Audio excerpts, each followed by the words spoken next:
Hello students, मेरा नाम है भारती और आप मेरे साथ पढ़ रहे हैं कक्षा 11 की गणित। ठीक है, जिसमें जो आज का टॉपिक है वो प्रश्नावली 7.1 है। तो 7.1 जो प्रश्नावली ये है द्विपद प्रमेय। ठीक है, बाइनोमियल थ्योरम। अब आप ये समझिए कि जो ये बाइनोमियल थ्योरम है, जैसे कि इस पाठ का नाम ही है द्विपद प्रमेय, बाइनोमियल थ्योरम। ठीक है, बाइनोमियल थ्योरम। तो यहाँ पर हमें काफी सारी थ्योरी पढ़नी है, काफी सारी बातें समझनी है। ठीक है, और काफी सारे फार्मूलाज हैं, उनको समझना है। तो अगर आप ये फार्मूला समझ जाएंगे, थ्योरी समझ जाएंगे, तो ही आप ये प्रश्नावली अच्छे से कर पाएंगे। ठीक है, तो इसमें जो हमें पढ़ना है वो क्या क्या पढ़ना है? धन पूर्णांकों के लिए द्विपद प्रमेय।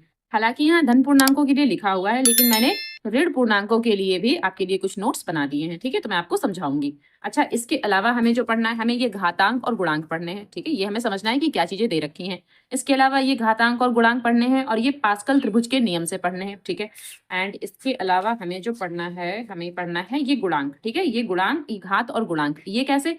ये जो हम लोग ने संचय में फार्मूला लगाया था ना, एनसीआर वाला। ठीक है, ये एनसीआर वाला फार्मूला लगा था ना, इस फार्मूले से हमको ये समझना है। पास्कल त्रिभुज जो है इस फार्मूले से समझना है, तो ये भी हमको पढ़ना है। ओके, एंड इसके अलावा हाँ, ये मोस्ट इंपॉर्टेंट फार्मूला है, ये हमको समझना है। और ये फार्मूला ना हमें याद नहीं करना है, ये फार्मूला एक्चुअली बनाया जाता है। ठीक है, एक्चुअली ये फार्मूला बनाया जाता है, और कैसे बनाया जाता है वो मैं आपको अभी समझाऊंगी। ठीक है, तो ये है क्या? द्विपद प्रमेय किसी धन पूर्णांक n के लिए। ठीक है, द्विपद प्रमेय जो है किसी धन पूर्णांक n के लिए, ये हमको समझना है। और ये क्या है? a प्लस बी की घात n। ठीक है, a प्लस बी की घात n है। nc0 a to power n plus nc1 a to power n minus 1 b plus nc2 a to power n minus 2 p square plus यहाँ dash dash plus करके ncn minus 1 a b to power n minus 1 plus ncn और bn। ये एक formula है जो most important है हमारे लिए। ओके, और इसके अलावा हमें क्या पढ़ना है और देख लेते हैं। और इसके अलावा हमें ज़्यादा कुछ पढ़ना नहीं है, इसका संक्षिप्त रूप है वो भी मैं आपको बता दूंगी। एंड इसके अलावा कुछ कंडीशन है, वो कंडीशन आप स्वयं ही मुझे लगता है बना लेंगे जब आप चीज़ें समझ जाएंगे, जब आप फार्मूला समझ जाएंगे। ठीक है, तो आप कंडीशन स्वयं ही बना लेंगे। एंड इसके अलावा कुछ एग्जाम्पल हैं, जो एग्जाम्पल आप सॉल्व कर लेंगे। ठीक है, तो जब ये एक्सरसाइज मैं आपको लगवा दूंगी तब आपसे एग्जाम्पल अपने आप ही बन जाएंगे। ठीक, अब यहाँ पर क्या? धन पूर्णांकों के लिए द्विपद प्रमेय। ठीक है, धन पूर्णांकों के लिए द्विपद प्रमेय। अब यहाँ पर पहले से आप लोगों ने कुछ फार्मूले पढ़ रखे हैं, जैसे a प्लस बी का होल स्क्वायर का फार्मूला सभी बच्चों ने पढ़ रखा है कि a square plus B square plus 2ab, a minus B का whole square a square plus B square minus 2ab, ऐसे फार्मूले हम लोगों ने पढ़ रखे हैं ना। ठीक है, a प्लस बी की घात 3, ये भी हम लोग ने पढ़ रखा है कि a घात 3 प्लस b की घात 3 प्लस 3ab, और यहाँ a प्लस b। ठीक, लेकिन इसमें हो क्या रहा है समझिए। यहाँ पर हमने जो फार्मूले पढ़े थे ना, उनको ऐसे नहीं हमें याद रखना है। ठीक है, उनका क्रम यहाँ पर चेंज करना है, ऐसे याद रखना है। तो अब शुरुआत से देख लेते हैं। अगर a प्लस बी की घात 0 है तब क्या होगा? तब 1 आएगा, क्योंकि किसी भी संख्या की घात अगर 0 होती तो उसका मान हमेशा 1 आता है, किसी भी संख्या। और यहाँ तो पूरे के ऊपर 0 है, इसका मतलब इसका मान तो 1 ही आएगा। दूसरा, a प्लस बी की घात 1, तो इसका क्या रहेगा? a plus B. ठीक है, a प्लस बी की घात 1 है, यहाँ पर घात 1 लिखी हुई है, तो ये तो ऐसे उतार दिया जाएगा। जब a प्लस बी का स्क्वायर हो रहा है तब क्या होगा? ये फार्मूला है, लेकिन इस फार्मूले को ऐसे नहीं याद रखना। कैसे याद रखना? a स्क्वायर प्लस 2ab प्लस बी स्क्वायर, तो ये 2ab है, इसको हमें यहाँ बीच में ले आना है। ठीक है, ऐसे ही a माइनस बी की घात 2 है, तो इसको भी हमें ऐसे याद रखना है, a स्क्वायर माइनस 2ab, जो ये 2ab है इसको बीच में ले आना है, और b स्क्वायर यहाँ लास्ट में करना है, यानी a square minus 2ab plus b square, ऐसे याद रखना है। फिर यहाँ a प्लस बी की घात 3 बराबर a की घात 3 प्लस b की घात 3 plus 3ab a plus b। अब इसको हमें याद कैसे रखना है? इसको a की घात 3, उसके बाद फिर ये 3ab का जब a से मल्टीप्लाई कराएंगे तो क्या आ जाएगा? 3a square b। ठीक है, तो ये 3a स्क्वायर b, उसके बाद 3ab का जब b से मल्टीप्लाई कराएंगे तो 3ab स्क्वायर। ठीक, और ये b क्यूब हमें लास्ट में लिख देना है। सेम इसी प्रकार इसको भी लिखना है। ठीक है, पहले क्या? पहले a की घात 3, फिर ये 3ab की गुणा जब a से कराएंगे तो माइनस का 3a स्क्वायर b। अब ये माइनस और ये माइनस प्लस हो जाएंगे, तो 3ab की गुणा जब b से कराएंगे तो 3a स्क्वायर b। अब जो माइनस b की घात 3 लिखा हुआ है उसको यहाँ लास्ट में लिख देंगे। तो ये फार्मूले हमें ऐसे याद रखने हैं। ठीक है, अब यहाँ देखिए, यहाँ क्या लिखा हुआ है? नंबर 1 में है कि प्रसार में पदों की कुल संख्या घातांक से एक अधिक होती है। अब जो प्रसार में जितने पद होंगे उनकी संख्या घातांक से हमेशा एक अधिक होनी है। कैसे? यहाँ देखिए, यहाँ 0 घात लगी हुई है तो पद कितने हैं? 1। जब 1 घात है तो पद कितने हैं? 2। 1 और 1 2। ठीक है, 2 हो गए। जब घात 2 है तो पद कितने हैं? 1 2 3। ठीक है, 3 पद हैं। यहाँ पर भी घात 2 है तो 1 2 3, 3 पद हैं। यहाँ पर घात 3 है। ठीक है, यहाँ पर घात कितनी? 3 है, तो पद कितने होंगे?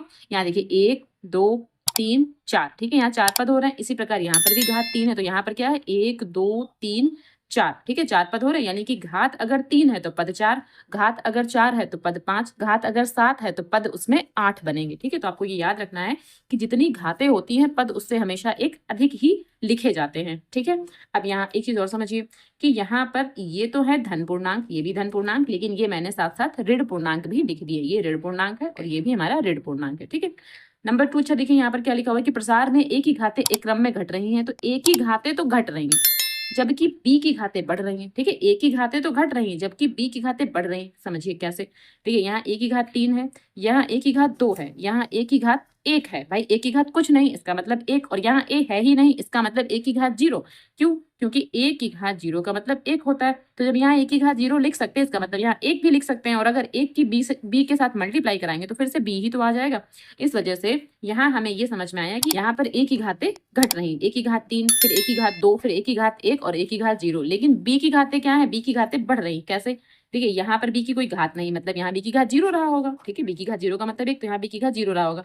यहाँ बी की घात 1, क्योंकि बी में कोई घात नहीं, मतलब एक घात होती है। ठीक है, बी की घात 1, बी की घात 2 और बी की घात 3, यानी कि ए की घातें घट रही हैं और बी की घातें बढ़ रही हैं। सेम यहाँ पर भी आप देख लेंगे, ए की घात 3, फिर 2, फिर यहाँ पर, अच्छा ये शायद मैंने गलत किया, बी का स्क्वायर लिखना था। ओके, तो यहाँ पर ए की घात 1 और यहाँ क्या हो जाएगा? ए की घात 0, फिर यहाँ बी की घात 0 रहा होगा, बी की घात 1, बी की घात 2 और बी की घात 3। ठीक है, तो ये आपको आई थिंक समझ में आ गया है। ओके, इसके अलावा नंबर 3 क्या है कि प्रसार में प्रत्येक पद में, ठीक है, प्रसार के प्रत्येक पद में ए तथा बी की घातों का जो योग होता है वो समान रहता है और ए प्लस बी के घात के बराबर होता है। ठीक, ए प्लस बी के घात के बराबर होता है। इसका मतलब क्या है? यहाँ देखिए कि जो घातें हैं उनका ए और बी की घातों का जो योग होगा वो समान रहेगा। कैसे? अब यहाँ देखिए, यहाँ ए की घात 2 है तो यहाँ पर भी घात 2 बननी चाहिए, तो यहाँ 1 और यहाँ 1 मिलाकर के 2 बनेंगे। यहाँ पर भी घात 2 है। अब यहाँ देख लीजिए, यहाँ घात 3 है, यहाँ पर 2 और 1 मिलाकर 3 बनेंगे, यहाँ 1 और 2 मिलाकर के 3 बनेंगे, और यहाँ घात 3 है। ठीक है, तो ये 3, ये 3, ये 3, ये 3, यानी कि जब भी हम इनको जोड़ेंगे, इनका योग करेंगे, तो जो भी घातें हैं, जितने भी पद होंगे, हर एक पद में घात बराबर होगी। ठीक है, सभी जो घातें हैं वो बराबर होंगी, ये कहने का मतलब था। चलिए, अब यहाँ पर a प्लस बी की घात 4, ठीक है, जैसे हमने a प्लस बी की घात 3 पढ़ा, इसी प्रकार a प्लस बी की घात 4, ये कैसे बनेगा? ये देखिए, a की घात 4 प्लस 4a की घात 3b plus 6a square b square plus 4ab की घात 3 प्लस b पावर 4। अब यहाँ देखिए, यहाँ पर क्या है? यहाँ 4 है। ठीक है, यहाँ पर घात 4 है, इसका मतलब पद हमारे 5 आने चाहिए। ठीक है, पद हमारे 5 आने चाहिए, तो 1 2 3 4 5, जब घात 4 है तो पद हमारे 5 हो गए। ठीक, अब एक चीज और समझिए, यहाँ पर भी घातों को आप चेक कर सकते हैं कि यहाँ पर ए की घातें जो हैं वो क्या हो रही हैं? बढ़ रही हैं, और ए की घातें जो हैं वो घट रही हैं, और बी की घातें जो हैं वो बढ़ रही हैं। देखिए, ए की घात 4, ए की घात 3, ए की घात 2, फिर यहाँ पर ए की घात 1 और यहाँ ए की घात 0 रहा होगा। फिर यहाँ बी ले लेते हैं, तो बी की घात 0, बी की घात 1, बी की घात 2, बी की घात 3 और बी की घात 4, तो यहाँ ए की घातें घट रही हैं, बी की घातें बढ़ रही हैं। हर एक सवाल में ऐसे ही नियम चलता है। ठीक, और दूसरी बात, प्रसार में जो प्रत्येक पद होंगे उनकी घातें भी समान होंगी। तो यहाँ अगर 4 है तो यहाँ 3 और इसके ऊपर 1, 3 और 1 4 हो गए। यहाँ पर भी, यहाँ 2 और 2 मिलाकर 4 हो गया, यहाँ 1 और 3 मिलाकर 4 है, और बी की घात 4 तो पहले से ही दे रखा है। ठीक, तो यहाँ मैंने जो ये लिख रखा है कि घात और प्रसार में पद, तो अगर घात 0 है तो प्रसार में पद 1 होंगे, घात अगर 1 है तो प्रसार में पद 2 होंगे, घात अगर 2 है तो प्रसार में पद 3 होंगे, घात अगर 3 है तो प्रसार में पद 4 होंगे, और घात अगर 4 है तो प्रसार में पद 5 होंगे। ठीक है, आई होप ये आपको अच्छे से समझ में आ गया कि ये घात और प्रसार में पद मैंने यहाँ पर क्यों लिख रखा है। ठीक है, अब यहाँ समझिए, घातांक और गुणांक, ये क्या चीज मैंने लिख रखा है? यहाँ देखिए, 0 है जब घातांक, तब उसका गुणांक हमेशा एक ही रहेगा। ठीक है, उसके गुणांक की बात कर रहे हैं, अब प्रसार में पद की बात नहीं कर रहे हैं, अब गुणांक की बात कर रहे हैं। अगर घातांक 1 है तो उसका गुणांक क्या रहेगा? 1 और 1 ही रहेगा। ठीक, अगर यहाँ घातांक हमारा 2 है तो उसका गुणांक क्या रहेगा? 1 2 1। ठीक, अगर हमारा जो घात है, घात अगर हमारी 3 है तो गुणांक क्या रहेगा? 1 3 3 1। अगर घात हमारी 4 है तो गुणांक क्या होगा? 1 4 6 4 1। ठीक है, अब आप इसको यहाँ समझिए। ठीक है, यहाँ समझिए कि जब हमारे पास 0, ठीक है, 0 है हमारे पास घात, जब हमारे पास घात 0 है, ठीक है, तो गुणांक क्या था? 1 गुणांक था। अब जब घात 1 है तो गुणांक क्या है? इस गुणांक का मतलब इस a के आगे क्या संख्या है? यहाँ पर 1, और इस b के आगे क्या संख्या है? यहाँ पर 1। तो देखिए, जब घातांक 1 है तो गुणांक 1 1। ठीक है, गुणांक 1 1। अब देखिए, जब घातांक 2 है तो गुणांक 1 2 1। ठीक है, जब घातांक 2 है तो गुणांक 1 2 1। किसको समझिए? जब हमारी घातांक 2 है, 1 मिनट, ओके, जब हमारी घातांक 2 है तो गुणांक में क्या? यहाँ पर 1, यहाँ 2 और यहाँ पर 1। क्यों ऐसा?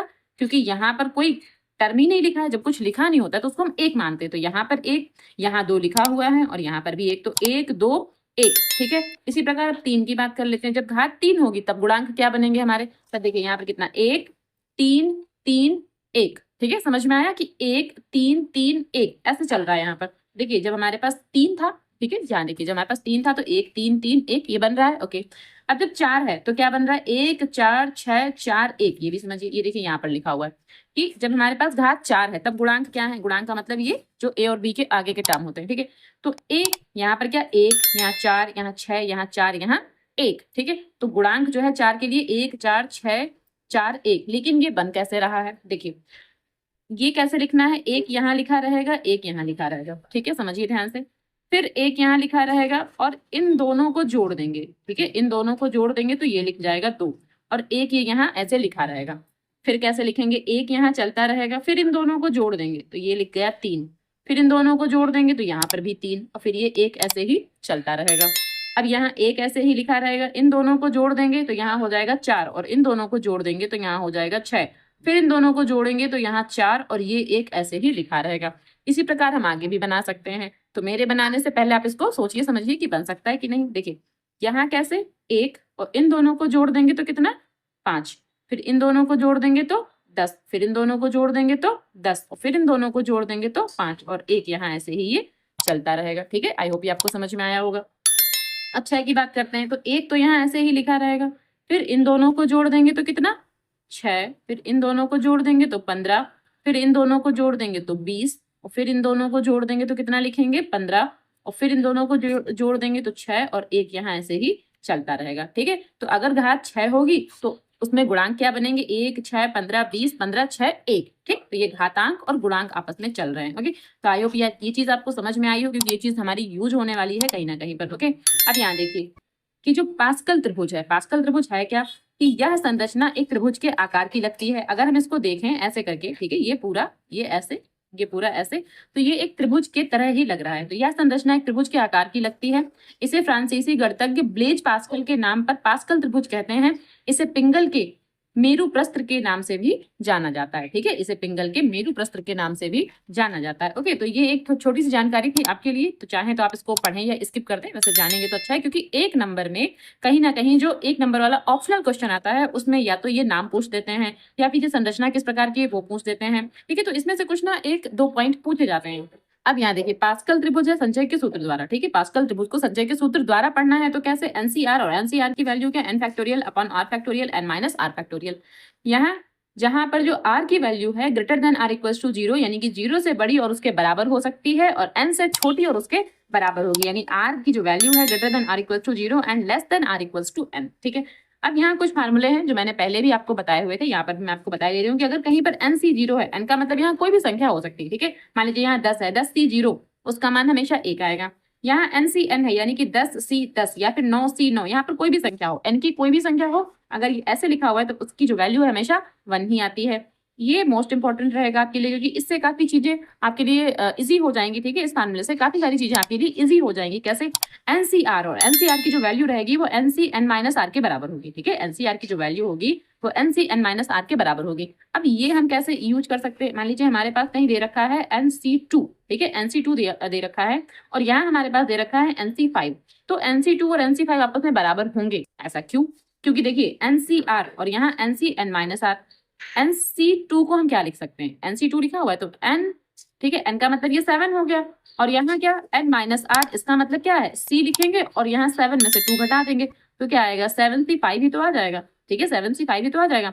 तो इसमें से ये घटाने पर अगर ये चीज हमें मिल रही है तो इसका मतलब इन दोनों की वैल्यू बराबर होगी, ठीक है। इस फार्मूले के हिसाब से अगर देखा जाए तो इन दोनों की जो वैल्यू रहेगी बराबर रहेगी, ठीक है। इसी प्रकार में एक एग्जाम्पल और ले सकते हैं। मान लीजिए हमारे पास 8C3 दे रखा है और हम यहाँ लिखे 8C5, तो इन दोनों की वैल्यू भी बराबर रहेगी। ऐसा क्यों, क्योंकि यहाँ 8 में से अगर हम 3 घटाएंगे तो 5 मिलेगा, ठीक है, 8 में से अगर हम 3 घटाएंगे तो हमें 5 मिलेगा, मतलब इन दोनों की वैल्यू बराबर रहेगी। तो इससे काफी चीजें आपके लिए इजी होने वाली है, ओके। अब बात कर लेते हैं यहाँ पर घात और यहाँ पर गुणांक, ठीक है, ये मैंने बनाकर रखा है घात और गुणांक के बारे में। तो यहाँ समझिए कि अगर हमारे पास घात 0 है तो गुणांक उसमें 1 आता था, हमने पीछे भी पढ़ा हुआ है कि अगर घात 0 है तो गुणांक 1 आएगा। लेकिन यहाँ पर होता क्या है, यहाँ पर 0C0 चलता है, 0C0 इसका मतलब 1, क्योंकि यहाँ पर जब भी संख्याएं सेम होती हैं तो हमेशा उसका मान 1 आता है। जैसे कि यहाँ मैंने बताया NCN, यानी कि यहाँ पर संख्याएं सेम रहेंगी, कुछ भी हो, 0 भी हो सकता है, उसकी वैल्यू हमेशा 1, तो यहाँ पर 1 आ जाएगा। अब यहाँ जब घात 1 होगी तब इसमें 2 टर्म बनेंगे, भाई एक घात में 2 पद बनते हैं, 2 पद बनते हैं, इसका मतलब 1C0, ठीक है, 1C0, और जब यहाँ पर 0 होता है और यहाँ 1 होता है तो उसकी वैल्यू हमेशा 1 आती है। तो 1C0 1C1, और 1C1 के लिए क्या बनेगा, 1, ठीक है, यहाँ पर 2 टर्म हो गए। 2 के लिए हमारे पास 3 टर्म बनेंगे, 1 2 3 टर्म बनेंगे हमारे पास, क्या 2C0, 2C1, 2C2, ठीक है, 2C0, 2C1 और 2C2। अब देखिए 2C0 की वैल्यू 1 आएगी और 2C1 की वैल्यू 2 आ जाएगी, ठीक है, 2C1 की वैल्यू क्या आ जाएगी, 2 आ जाएगी और 2C2 की वैल्यू 1 आ जाएगी। 2C2 यानी कि NCN, ठीक है, NCN की वैल्यू 1 होती है, इसलिए 2C2 की वैल्यू यहाँ पर 1 रहेगी। अब यहाँ 2C1 की वैल्यू 2, ये कैसे निकाला हमने, देखिए 2C1 का मतलब है 2 फैक्टोरियल और यहाँ 2 में से 1 घटा देंगे तो 1 फैक्टोरियल, ठीक है, और 1 फैक्टोरियल और लिखा जाएगा। तो अब ये 1 और 1 हट जाएंगे, सिर्फ 2 फैक्टोरियल का मतलब 2 हो जाएगा, तो 2C1 का मतलब क्या रहेगा, 2 रहेगा। ओके, अब यहाँ अगर 3 की बात करते हैं तो 3 में क्या होगा, 3C0, 3C1, 3C2 और 3C3, क्योंकि 3 है तो मतलब 4 टर्म बनेंगे, तो 1 2 3 4, 4 टर्म है ये। अब 3C0 जब भी यहाँ 0 होगा तो यहाँ 1 बनेगा। 3C1 इसकी वैल्यू हमेशा वही आती है जो यहाँ लिखा होता है, अगर यहाँ 1 है तो इसकी वैल्यू हमेशा क्या आएगी, जो यहाँ लिखा हुआ है। जैसे कि यहाँ आपने देखा था कि 2C1 है तो यहाँ अगर 1 लिखा है तो इसकी वैल्यू हमेशा यही आएगी। इसी प्रकार यहाँ पर क्या, इसकी वैल्यू हमेशा यही आएगी। अब यहाँ क्या है, 3C2। अब यहाँ समझिए कि अगर 3C1 की वैल्यू 3 है तो 3C2 की वैल्यू भी 3 होगी। क्यों, क्योंकि अगर 3 में से हम 1 घटाएंगे, ठीक है, तो हमें 2 मिलेगा। ठीक, जैसे कि अभी हमने आपको ये फार्मूला समझाया था कि 8 में से अगर हम 3 घटाएंगे तो हमें 5 मिलेगा, इन दोनों की वैल्यू बराबर थी। ठीक है, इसी प्रकार क्या है, अगर यहाँ 3C1 लिखा हुआ है और 3C1, अब अगर हम 3 में से 1 घटाएंगे तो 2 मिलेगा हमें। ठीक, तो इसका मतलब इसकी और इसकी वैल्यू बराबर रहेगी। तो अगर यहाँ 3C1 का मान 3 आया है तो 3C2 का मान भी 3 ही आएगा। इसी प्रकार 3C3 0, 3C3 1 हो जाएगा। क्यों, क्योंकि NCN हमेशा 1 होता है। ओके, अब 4 है, अब 4 हमें लिखना है। ठीक है, तो कोशिश करते हैं, ट्राई करते हैं इसको लिखने की। देखिए कैसे लिखेंगे, 4C0 एक टर्म ये रहेगा, ठीक है, दूसरा टर्म क्या रहेगा, 4C1 एक टर्म ये हो गया, फिर यहाँ पर क्या 4C2, ठीक है, एक टर्म ये हो गया, अब क्या 4C3, ठीक है, और एक लास्ट टर्म रहेगा हमारे पास क्या 4C4। ठीक है, तो ये 1 2 3 4 5, 5 टर्म बनेंगे। क्यों 5 टर्म बनेंगे, क्योंकि यहाँ पर 4 है।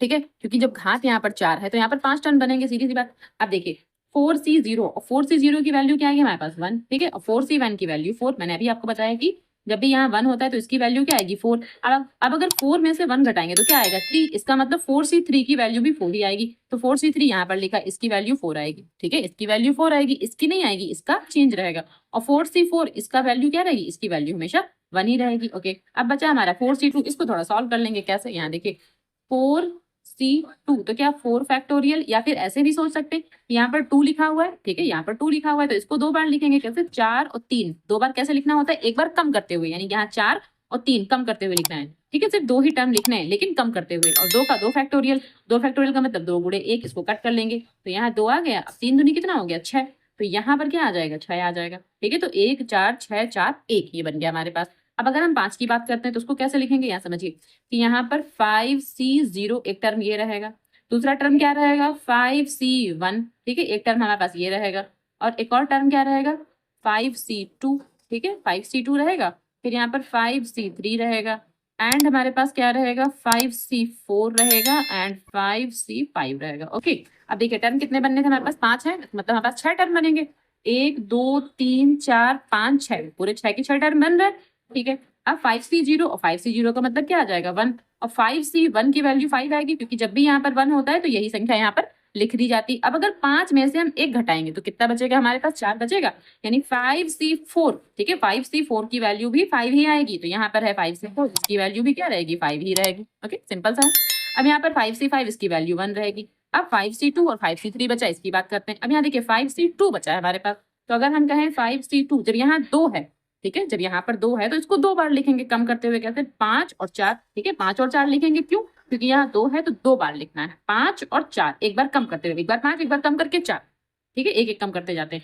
ओके, और यहाँ 2 है, 2 का मतलब है 2 गुणे 1, भाई 2 फैक्टोरियल है तो 2 गुणे 1, इसको कट कर देंगे तो यहाँ कितना आ गया 2, यानी 5 दूनी 10, तो यहाँ कितना आया, यहाँ 10 आया।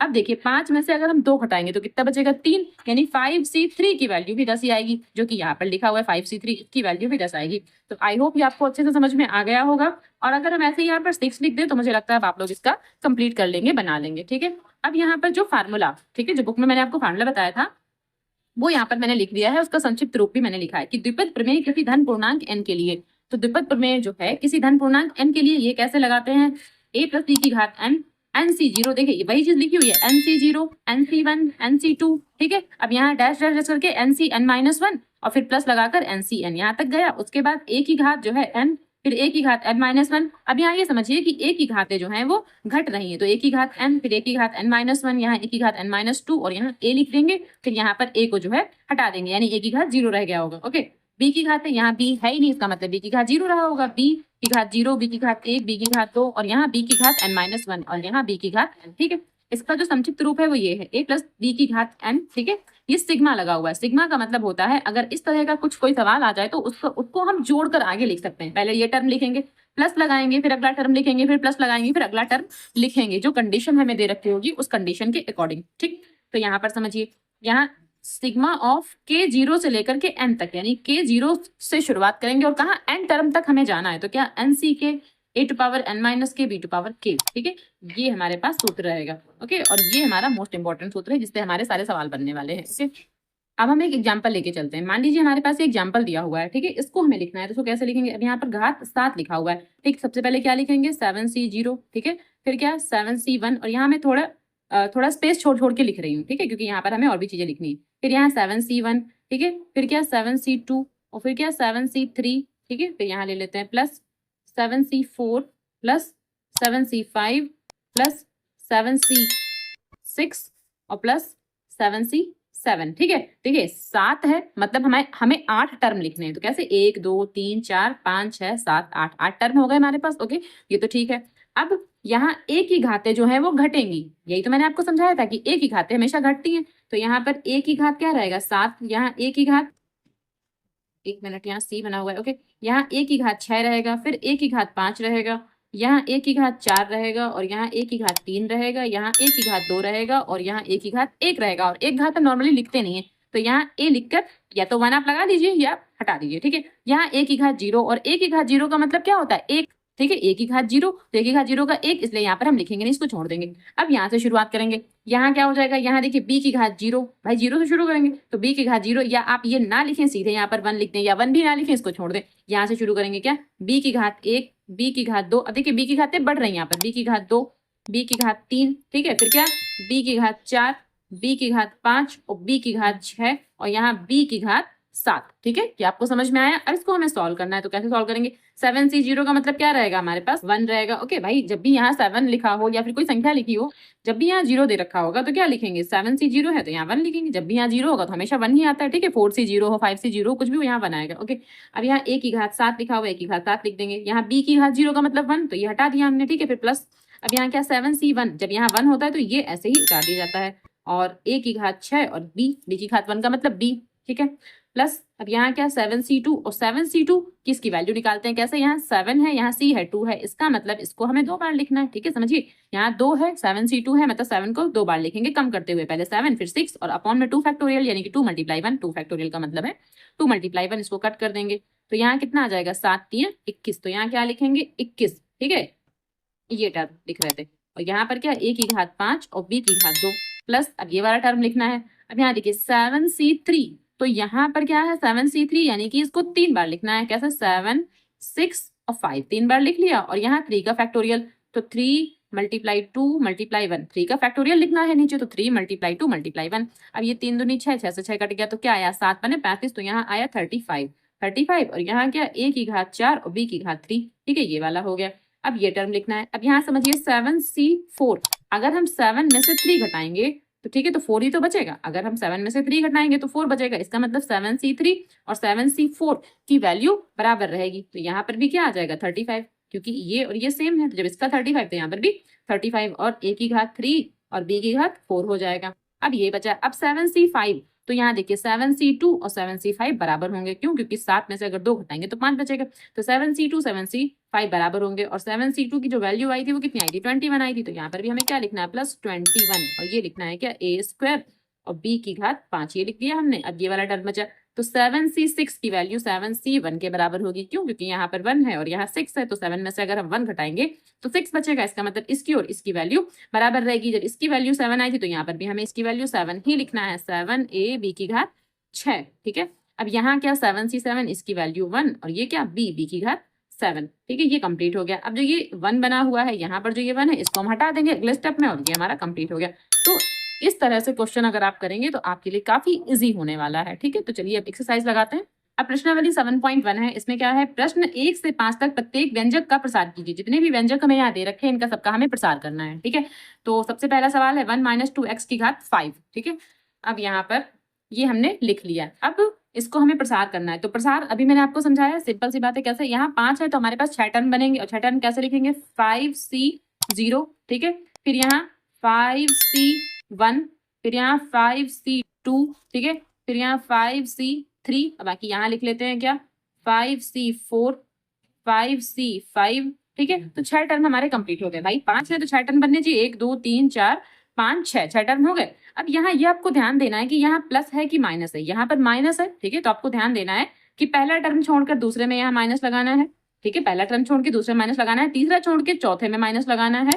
ठीक है, और ये पांचवा छोड़कर छठवें में आपको यहाँ माइनस लगाना है। ठीक है, ये बात आपको समझ में आई कि पहला छोड़ के, क्योंकि यहाँ माइनस लगा हुआ है तो पहला छोड़कर दूसरे में माइनस लगाएंगे, तीसरा छोड़ देंगे चौथे में माइनस लगाएंगे, पांचवा छोड़ देंगे छठवें में माइनस लगा देंगे, जब भी यहाँ माइनस लगा हुआ होगा तब। ओके, अब क्या लिखेंगे, अब यहाँ 1 है तो जो भी ये टर्म होता है इसको हम ए बोलते हैं, इसको बी बोलते हैं। अब समझिए, या तो हम ये टर्म लिखे ही ना, वैसे मैं आपको लिख के समझा देती हूँ, वैसे हमें लिखना तो नहीं चाहिए था। देखिए कैसे कि यहाँ 1 लिखा हुआ है तो 1 की घात 5। अब 1 की घात 5 लिखने का कोई मतलब ही नहीं, क्योंकि 1 की घात 5 का मतलब 1 आएगा। ठीक है, 1 की घात 4। भाई जो ये घातें हैं ये वाली घातें घटेंगी, इस टर्म के लिए जो है घातें घटेंगी। यहाँ पर a है तो 1 की घात 5, 1 की घात 4, 1 की घात, तो ये a की जगह हमारा 1 है, यानी 1 की घात 5, 1 की घात 4, यहाँ 1 की घात 3, 1 की घात 2। हालांकि ये लिखने की जरूरत नहीं थी हमें, क्योंकि 1 की घात कितनी भी क्यों ना हो, यहाँ 2 हो गया तो यहाँ 1 होना चाहिए था, और यहाँ 1 की घात 0, और 1 की घात 0 का मतलब क्या, 1 होता है, तो ये भी हमें लिखने की कोई जरूरत नहीं है। अब यहाँ देखिए, यहाँ क्या बचा, 2x। ठीक है, माइनस तो हम लगा चुके हैं, अब हमें माइनस नहीं लेना है। ठीक है, अब हमें ये माइनस नहीं लेना है, अब हमें सिर्फ ये 2x लेना है।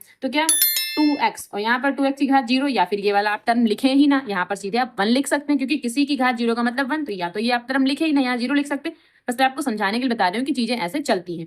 ठीक है, अब यहाँ पर क्या, 2x की घात 1, क्योंकि यहाँ 0 है तो यहाँ 1। अब यहाँ 2x की घात कितना रहेगा, 2। ठीक है, और यहाँ क्या रहेगा, 2x की घात 3, फिर यहाँ 2x की घात 4, और यहाँ क्या, 2x की घात 5। ठीक है, तो यहाँ माइनस था, यहाँ शायद मैंने प्लस नहीं लगाया, यहाँ प्लस रहेगा, यहाँ माइनस है और यहाँ पर प्लस रहेगा। ओके, ये कंप्लीट हो गया हमारा। अब इसको थोड़ा सॉल्व कर लेते हैं। कैसे, 5c0 की वैल्यू 1 आएगी, 1 की घात 5 का मतलब फिर से 1 रहेगा, और 2x की घात 0 का मतलब फिर से 1 रहेगा।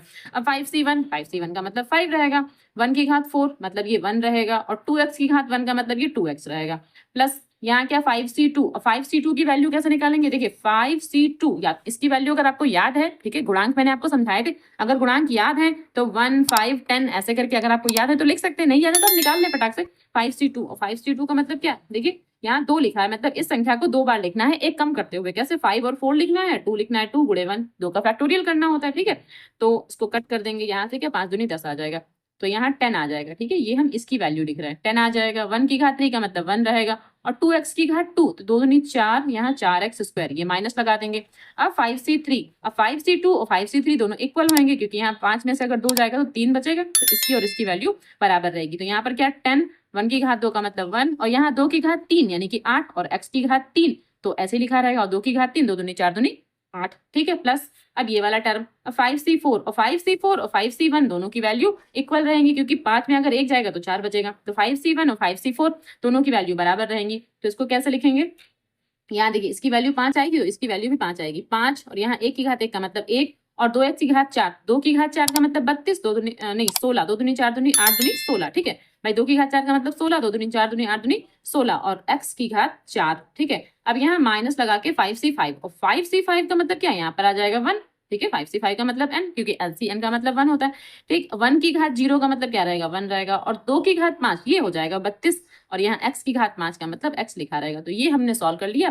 थोड़ा और सॉल्व कर लेते हैं, ये सब मल्टीप्लाई है, 1 × 1 × 1 तो 1 आ जाएगा, यहाँ 5 दूनी 10 आ जाएगा, तो माइनस का 10x हो जाएगा, यहाँ से क्या 10 चौके 40 हो जाएगा, तो प्लस का 40 हो जाएगा, और यहाँ से x स्क्वायर हो जाएगा, माइनस यहाँ 8 दहावन 80 हो जाएगा, और यहाँ x की घात 3 हो जाएगा।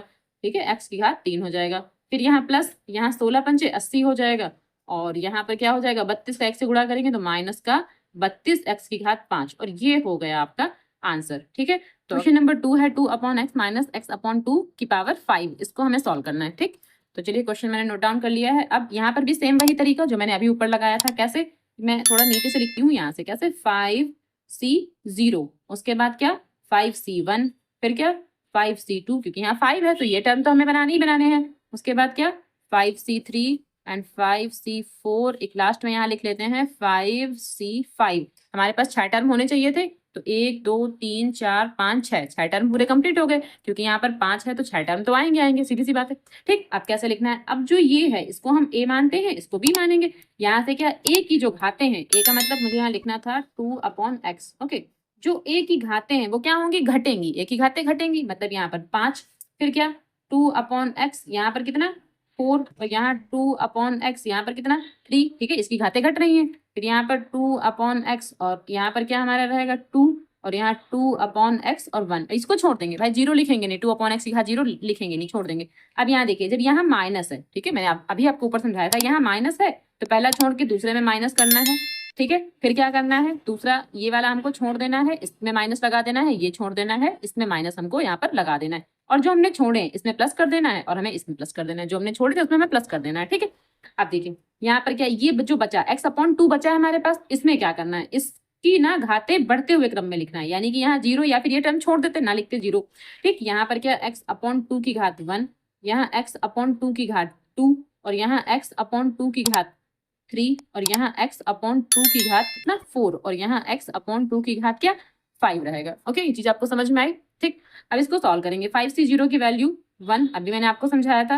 अब यहाँ देखिए 2 की घात 5, भाई यहाँ 2 की घात 5 है, x की घात भी 5 रहेगा, 2 की घात 5 का मतलब 32, और बटे x की घात 5 का मतलब भी ठीक है 5 रहेगा। ओके, अब यहाँ x/2 की घात 0 है तो इसकी वैल्यू 1 आ जाएगी, तो ये छोड़ देंगे माइनस। अब यहाँ देखिए 5C1 की वैल्यू क्या 5 होती है, यहाँ 5 लिख देंगे। अब यहाँ 2 की घात 4 का मतलब है 2 दूनी 4 दूनी 8 दूनी 16, और यहाँ x की घात 4 ऐसे ही लिखा रहेगा। यहाँ x की घात 1 का मतलब x/2 प्लस 5C2 का कितना आ रहा था हमारा 10, तो यहाँ 10 लिख देंगे। अब यहाँ 2 की घात 3 का मतलब क्या रहेगा 2 दूनी 4 दूनी 8, और यहाँ x की घात 3 ऐसे ही लिखा रहेगा।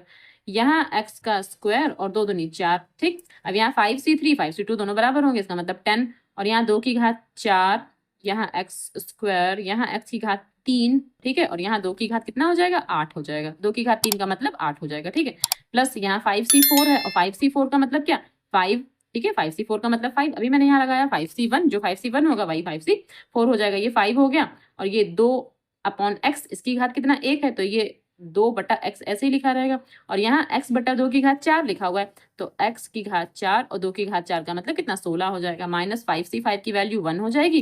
अब यहाँ x की घात 5 लिखा हुआ है, इसका मतलब x की घात 5 तो ऐसे ही रहेगा, और यहाँ 2 की घात 5 है, इसका मतलब ये 32 हो जाएगा। ठीक है जी, आपको समझ में आई। अब यहाँ से देखिए, यहाँ 1 की अगर इससे गुणा करेंगे तो 32 आ जाएगा, यानी 32/x की घात 5 माइनस यहाँ से क्या रहेगा, यहाँ से 2 से ये कट हो रहा है, 2 8 16, तो 5 8 40, तो यहाँ 40 हो गया। x से एक x कैंसिल हो रहा है भाई, यहाँ 4 है यहाँ 1 है, तो 4 में से 1 कम हो जाएगा 3, यहाँ x बचे 3 हमारे पास। ठीक है, प्लस यहाँ देखिए यहाँ x 2 है और यहाँ 3 है, यानी सिर्फ यहाँ एक ही x बचेगा, ये 2x यहाँ से कम होगा, यहाँ सिर्फ एक ही x बचेगा। अब यहाँ 4 1 कम 4, 4 दूनी 8, 10 दूनी 20, तो यहाँ 20/x बच रहा है हमारे पास। यहाँ से देखिए 4 1 कम 4, 4 दूनी 8, और 2 1 कम 2, 2 पंचे 10, ये भी हमने आपस में कट कर दिया। यहाँ ये भी आपस में कट हो जाएंगे, तो यहाँ सिर्फ एक x बचेगा भाई, यहाँ 2 थे यहाँ 3 है, तो जब इसमें से घट जाएंगे तो एक x बचेगा, और यहाँ क्या यहाँ 5, तो माइनस का 5x। अब यहाँ समझिए, यहाँ 2 1 कम 2, 2 8 16, और यहाँ से x भी तो कैंसिल हो रहा है, तो यहाँ से क्या आ जाएगा 5, और यहाँ x जब यहाँ से एक x चला गया तो x 3 बचे, और यहाँ क्या ये 8 बचा, तो बटे में 8 लिख देंगे, माइनस अब यहाँ से क्या x की घात 5/32, x की घात 5/32। ठीक है, ये आंसर हो जाएगा हमारा। ओके, अब ये क्वेश्चन नंबर 3 है, तो इसमें क्या है 2x - 3 और पूरे की घात क्या है 6 लिखा हुआ है। ठीक, तो इसको भी हमें सॉल्व ही करना है, प्रसार करना है। अब यहाँ 6 है, इसका मतलब इसके जो प्रसार होंगे तो प्रसार में 7 पद आएंगे। ठीक है, 7 टर्म्स आएंगे, तो 6 के गुणांक अगर हमें पता लिखने हो, ठीक है, 6 के गुणांक अगर हम लिखने हो तो क्या लिखेंगे 1 फिर 6 फिर 15 फिर 20 फिर 15 फिर 6 फिर 1। ठीक है, जैसे मैंने आपको अभी गुणांक समझाए थे, तो या तो आप गुणांक आपको याद कर लीजिए, याद करके लिख लीजिए, और अगर आपको याद नहीं है तो जैसे अभी तक कर रहे थे वैसे ही कर सकते हैं। ठीक है, तो देखिए मैं आपको एक बार बता देती हूँ, ये देखिए मैंने आपको अभी समझाया है। ये यहाँ पर क्या है 6 के गुणांक में क्या है 1 6 15 20 15 6 और 1, तो चाहे तो हम इसका यूज भी कर सकते हैं अगर आपको ये याद हो जाए। ठीक है, तो सबसे पहले तो इसका प्रसार कर लेते हैं, तो प्रसार देखिए कैसे करेंगे। यहाँ पर क्या 6C0, ठीक है 6C0, और यहाँ पर क्या 6C1, और यहाँ 6C2, और यहाँ 6C3, और यहाँ 6C4। अब यहाँ लिखते हैं 6C5 और 6C 6, ये हमारे 7 टर्म कंप्लीट हो गए भाई। 6 है तो 7 टर्म आएंगे, 1 2 3 4 5 6 7। ओके, अब यहाँ 2x है तो क्या लिखेंगे, 2x की घात कितनी 6, फिर यहाँ 2x की घात कितनी 5, फिर यहाँ 2x की घात 4, और फिर यहाँ 2x की घात 3, और यहाँ 2x की पावर 2, और यहाँ पे 1 और यहाँ 0 तो लिखेंगे नहीं, 2x की घात 0 वाला टर्म यहाँ पर हम लिखेंगे नहीं। अच्छा माइनस है तो माइनस को भी एडजस्ट कर लेते हैं, ठीक है। तो ये जो पहला टर्म है यहाँ तो कुछ नहीं लिखेंगे, ठीक है। यहाँ प्लस हम मान लेते हैं कि पहले टर्म में प्लस रहेगा, लेकिन दूसरे टर्म में यहाँ माइनस आ जाएगा, फिर यहाँ प्लस रहेगा, यहाँ माइनस आ जाएगा, फिर यहाँ प्लस रहेगा और यहाँ माइनस आ जाएगा, और लास्ट में भी हमारा प्लस ही रहेगा, ठीक है। ऐसे हमने अपने टर्म्स बना लिए। अब जो ये 3 लिखा हुआ है, 3 की बात करते हैं तो यहाँ 3 की घात 0 तो लिखेंगे नहीं, यहाँ से लिखते हैं 3 की घात 1, ठीक है। अब 3 की पावर 2, अब 3 की घात 3 और 3 की घात 4, ठीक है, 3 की घात 4। अब यहाँ से 3 की घात 5 और यहाँ 3 टू पावर 6, ये हमने अपना कंप्लीट कर लिया। अब इसको थोड़ा और सॉल्व करेंगे, कैसे, 6c0 इसका मतलब क्या रहेगा, यहाँ 1 रहेगा। जैसे मैंने अभी आपको गुणांक बताया था ना, तो गुणांक के हिसाब से लिख सकते हैं। इसका मतलब यहाँ 1 रहेगा, इसका मतलब यहाँ क्या रहेगा 6 रहेगा, फिर इसका मतलब 15, इसका मतलब 20, फिर इसका मतलब 15, फिर इसका मतलब कितना 6, और फिर इसका मतलब क्या 1, ठीक है। तो ऐसे भी हम लिख सकते हैं। तो यहाँ पर ये तो 1 हो जाएगा, और यहाँ 2 की घात 6, और 2 की घात 6 का मतलब क्या हो जाएगा 64, तो यहाँ 64 लिखेंगे, ये गुणा करना है हमें। और x की घात 6 माइनस 6c1 का मतलब 6 हो जाएगा, ठीक है, 6c1 का मतलब 6 हो जाएगा। और यहाँ 2 की घात 5, 2 की घात 5 का मतलब 32, और यहाँ x की घात 5, और ये 3 ऐसे ही लिखा रहेगा, 3 की घात 1 का मतलब 3 हो जाएगा, ठीक है। अब यहाँ 6c2, तो 6c2 का मतलब क्या हो जाएगा 15, और लेकिन 15 या तो अगर आपको याद है तो 15 लिख लो, अगर आपको याद नहीं तो उसको ऐसे भी करके लिख सकते हैं कि 6c2। अब यहाँ 2 है, मतलब ये संख्या 2 बार लिखनी है कम करते हुए, कैसे 6 और 5 और 2 का फैक्टोरियल, 2 का फैक्टोरियल मतलब 2 गुणे 1, कट कर दो इसको, 2 तिया 6, 5 15। तो अगर आपको याद नहीं तो आप ऐसे भी करके लिख सकते हैं। तो यहाँ क्या आ जाएगा 15, ठीक है, 6c2 का मतलब 15, और यहाँ क्या 2 की घात 4, भाई 2 की घात 4 और x की घात 4 दोनों की घात 4 है, 2 की घात 4 का मतलब क्या हो जाएगा 16, और यहाँ x की घात 4, ठीक है, x की घात 4 और 3 की घात 2 का मतलब क्या 9 हो जाएगा, माइनस 6c3। अब 6c3 का मतलब क्या हो जाएगा 20, भाई 6c3 मैंने आपको अभी गुणांक बताया ना, उसके हिसाब से 20, तो 20, और यहाँ 2 की घात 3 का मतलब क्या 8, और यहाँ x की घात 3 और 3 की घात 3 का मतलब 27, यहाँ 27 लिख देंगे, ठीक है, प्लस अब इसको लिख लेते हैं। अच्छा 6c3 को अगर आपको नहीं गुणांक याद है तो कैसे लिखेंगे, 6 मल्टीप्लाई 5 मल्टीप्लाई 4, क्योंकि यहाँ 3 लिखा हुआ है तो उसको 3 बार लिखेंगे, एक एक कम करते हुए, ठीक है। और यहाँ 3 का फैक्टोरियल 3 गुणे 2 गुणे 1, तो 3 दूनी 6 और 6 से ये कट गया, 5 चौके 20, इसलिए यहाँ पर हमने ये 20 लिख दिया था, ठीक है। अब 6c4 और 6c2 इक्वल होंगे, क्योंकि यहाँ पर 6 में 2 घटाएंगे तो 4 मिलेगा, यानी 6c4 और 6c2 इक्वल रहेंगे हमारे। तो 6c4 का कितना आएगा फिर से 15, क्योंकि इसका 15 आया था इसलिए इसका भी 15 आ जाएगा, तो 15, और यहाँ 2 की घात 2 का मतलब 4, और ये एक्स स्क्वायर, और यहाँ 3 की घात 4, तो 3 तिया 9 तिया 27 तिया 81, यहाँ 81 आ जाएगा, ठीक है। अब इसको सॉल्व करते हैं, तो यहाँ देखिए यहाँ 6c5, तो जो 6c1 था वही 6c5 रहेगा, इसका मतलब ये 6 था तो यहाँ पर भी 6 ही रहेगा माइनस का, और यहाँ 2x की पावर 1 है, मतलब ये 2x ही लिखा रहेगा, और 3 की घात 5, 3 की घात 5 का मतलब होता है 243, ठीक है, 243, और प्लस 6c6 इसका मतलब 1 हो जाता है, और 3 की घात 6, 3 की घात 6 का मतलब होता है 279, ठीक है, 3 गुणे 3 गुणे 3 गुणे 3 6 बार लिखेंगे, जब गुणा करेंगे तो 729 आ जाएगा, ओके। अब यहाँ से देखें, यहाँ पर 1 की गुणा जब 64 से करेंगे तो 64 x की घात 6, पहला टर्म ये आएगा, और दूसरा इन सबकी मल्टीप्लाई करना है, 6 की 3 से 6 18, और 18 की 32 से करना है, तो 18 18 दूनी 36, 36 का 6 और 3 कैरी, और 18 3 54, 3 57, 57 हो गया, और x की घात 5 हो गया, ठीक है। प्लस अब यहाँ से भी गुणा करनी है, तो 16 नंबर 144, और 144 की 15 से गुणा करनी है, 15 चौके 60, 60 का 0, 6 कैरी, और फिर से 15 चौके 60, 6 66, 66 का 6, और 6 कैरी, 15 एकम 15 6 21, तो यहाँ पर ये आ जाएगा, ठीक है। हमने कैसे गुणा की, पहले 16 की 9 से 144, और 144 की 15 से गुणा कर दी, और यहाँ पर क्या आ गया 4। तो आप कैसे भी गुणा कर सकते हैं जैसे आपको सूटेबल लगे। अब यहाँ पर देखिए, यहाँ पर क्या है 20 की पहले 8 से गुणा करते हैं, तो 20 अट्ठे यानी 2 अट्ठे 16, 160, और 160 की 27 से गुणा करना है। 160 का मतलब 16 की गुणा कर लेते हैं, 0 बाद में लगा देंगे, तो 0 यहाँ लगा लेते हैं, और 16 की गुणा करना है 27 से, तो 16 सत्ते 112, 11 कैरी हो जाएगा, और 16 दूनी 32, और 32 में 11 जोड़ेंगे तो 43, और ये x की घात 3 ऐसे ही लिखा रहेगा, ठीक है। प्लस अब यहाँ 15 चौके 60, 15 चौके 60 और 60 की गुणा करना है 81 से, यानी 6 की गुणा करना है।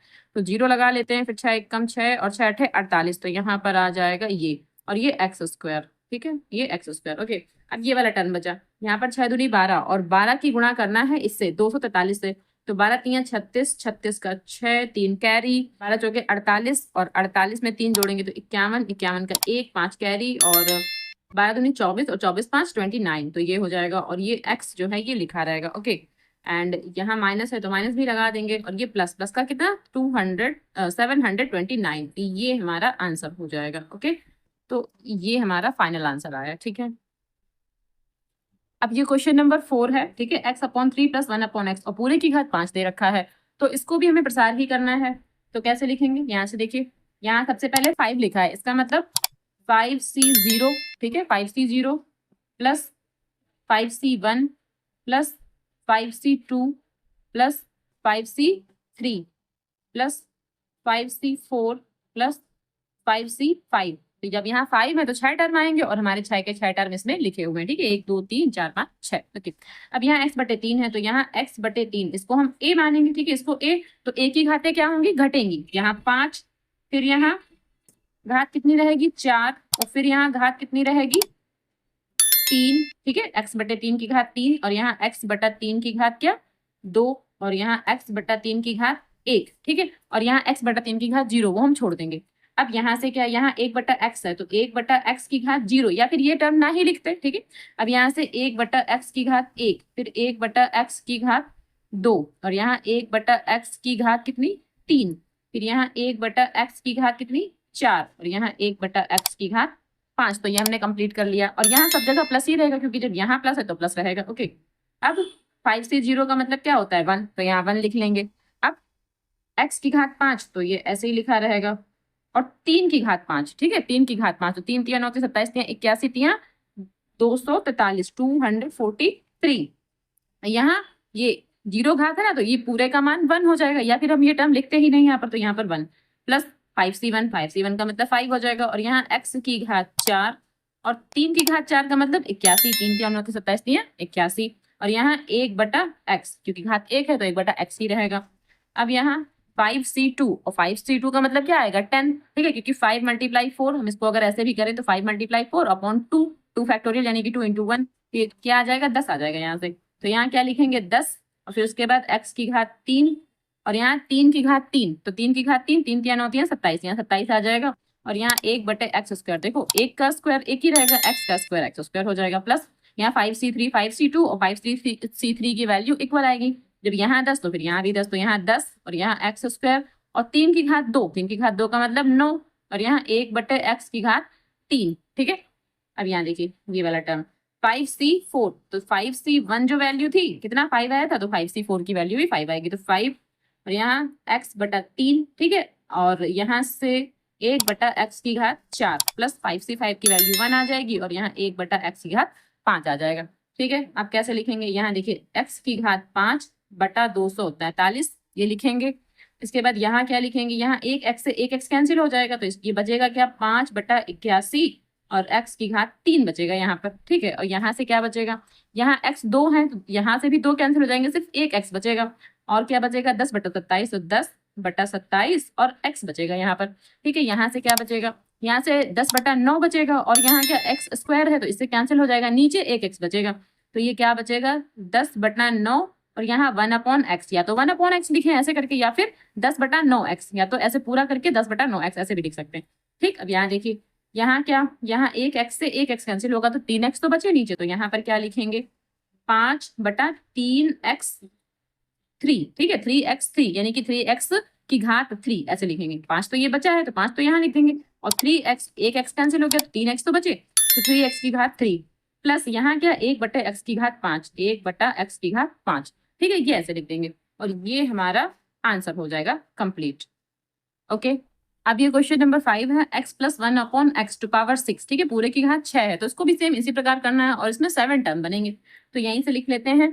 अब देखिए यहाँ से लिखेंगे 6c0, ठीक है, प्लस, और यहाँ प्लस है तो सब जगह प्लस ही रहेगा, माइनस कहीं नहीं आएगा, ठीक है, फिर 6c1 plus 6c2 plus 6c3, और यहाँ से लिख लेते हैं 6c4 plus 6c5 plus 6c6, हमारे पास 7 टर्म बन गए। अब यहाँ x है, इसको हम a मानेंगे, तो क्या a की घात 6 यानी कि x की घात 6, फिर x की घात 5, फिर x की घात 4, फिर x की घात 3, फिर x की घात 2 और x की घात 1 और यहाँ x की घात 0। ठीक है, छोड़ देंगे। अब यहाँ 1/x है तो क्या लिखेंगे 1/x पूरे की घात कितना 0। भाई पहले 0 से शुरू करते हैं, फिर यहाँ 1/x पूरे की घात 1, फिर 1/x पूरे की घात क्या 2, फिर 1/x पूरे की घात 3, 1/x पूरे की घात क्या 4। ठीक है, ये b वाला टर्म है तो b वाला टर्म चल रहा है। अब 1/x पूरे की घात क्या 5 और यहाँ 1/x पूरे की घात 6, ये हमने टर्म कंप्लीट कर लिया। अब सॉल्व करना है। 6 से 0 का मतलब क्या आ जाएगा 1, x की घात 6। ठीक है, और ये 0 है, इसका मतलब यहाँ भी 1, तो इसको छोड़ देंगे, या ये टर्म हम लिखते ही नहीं।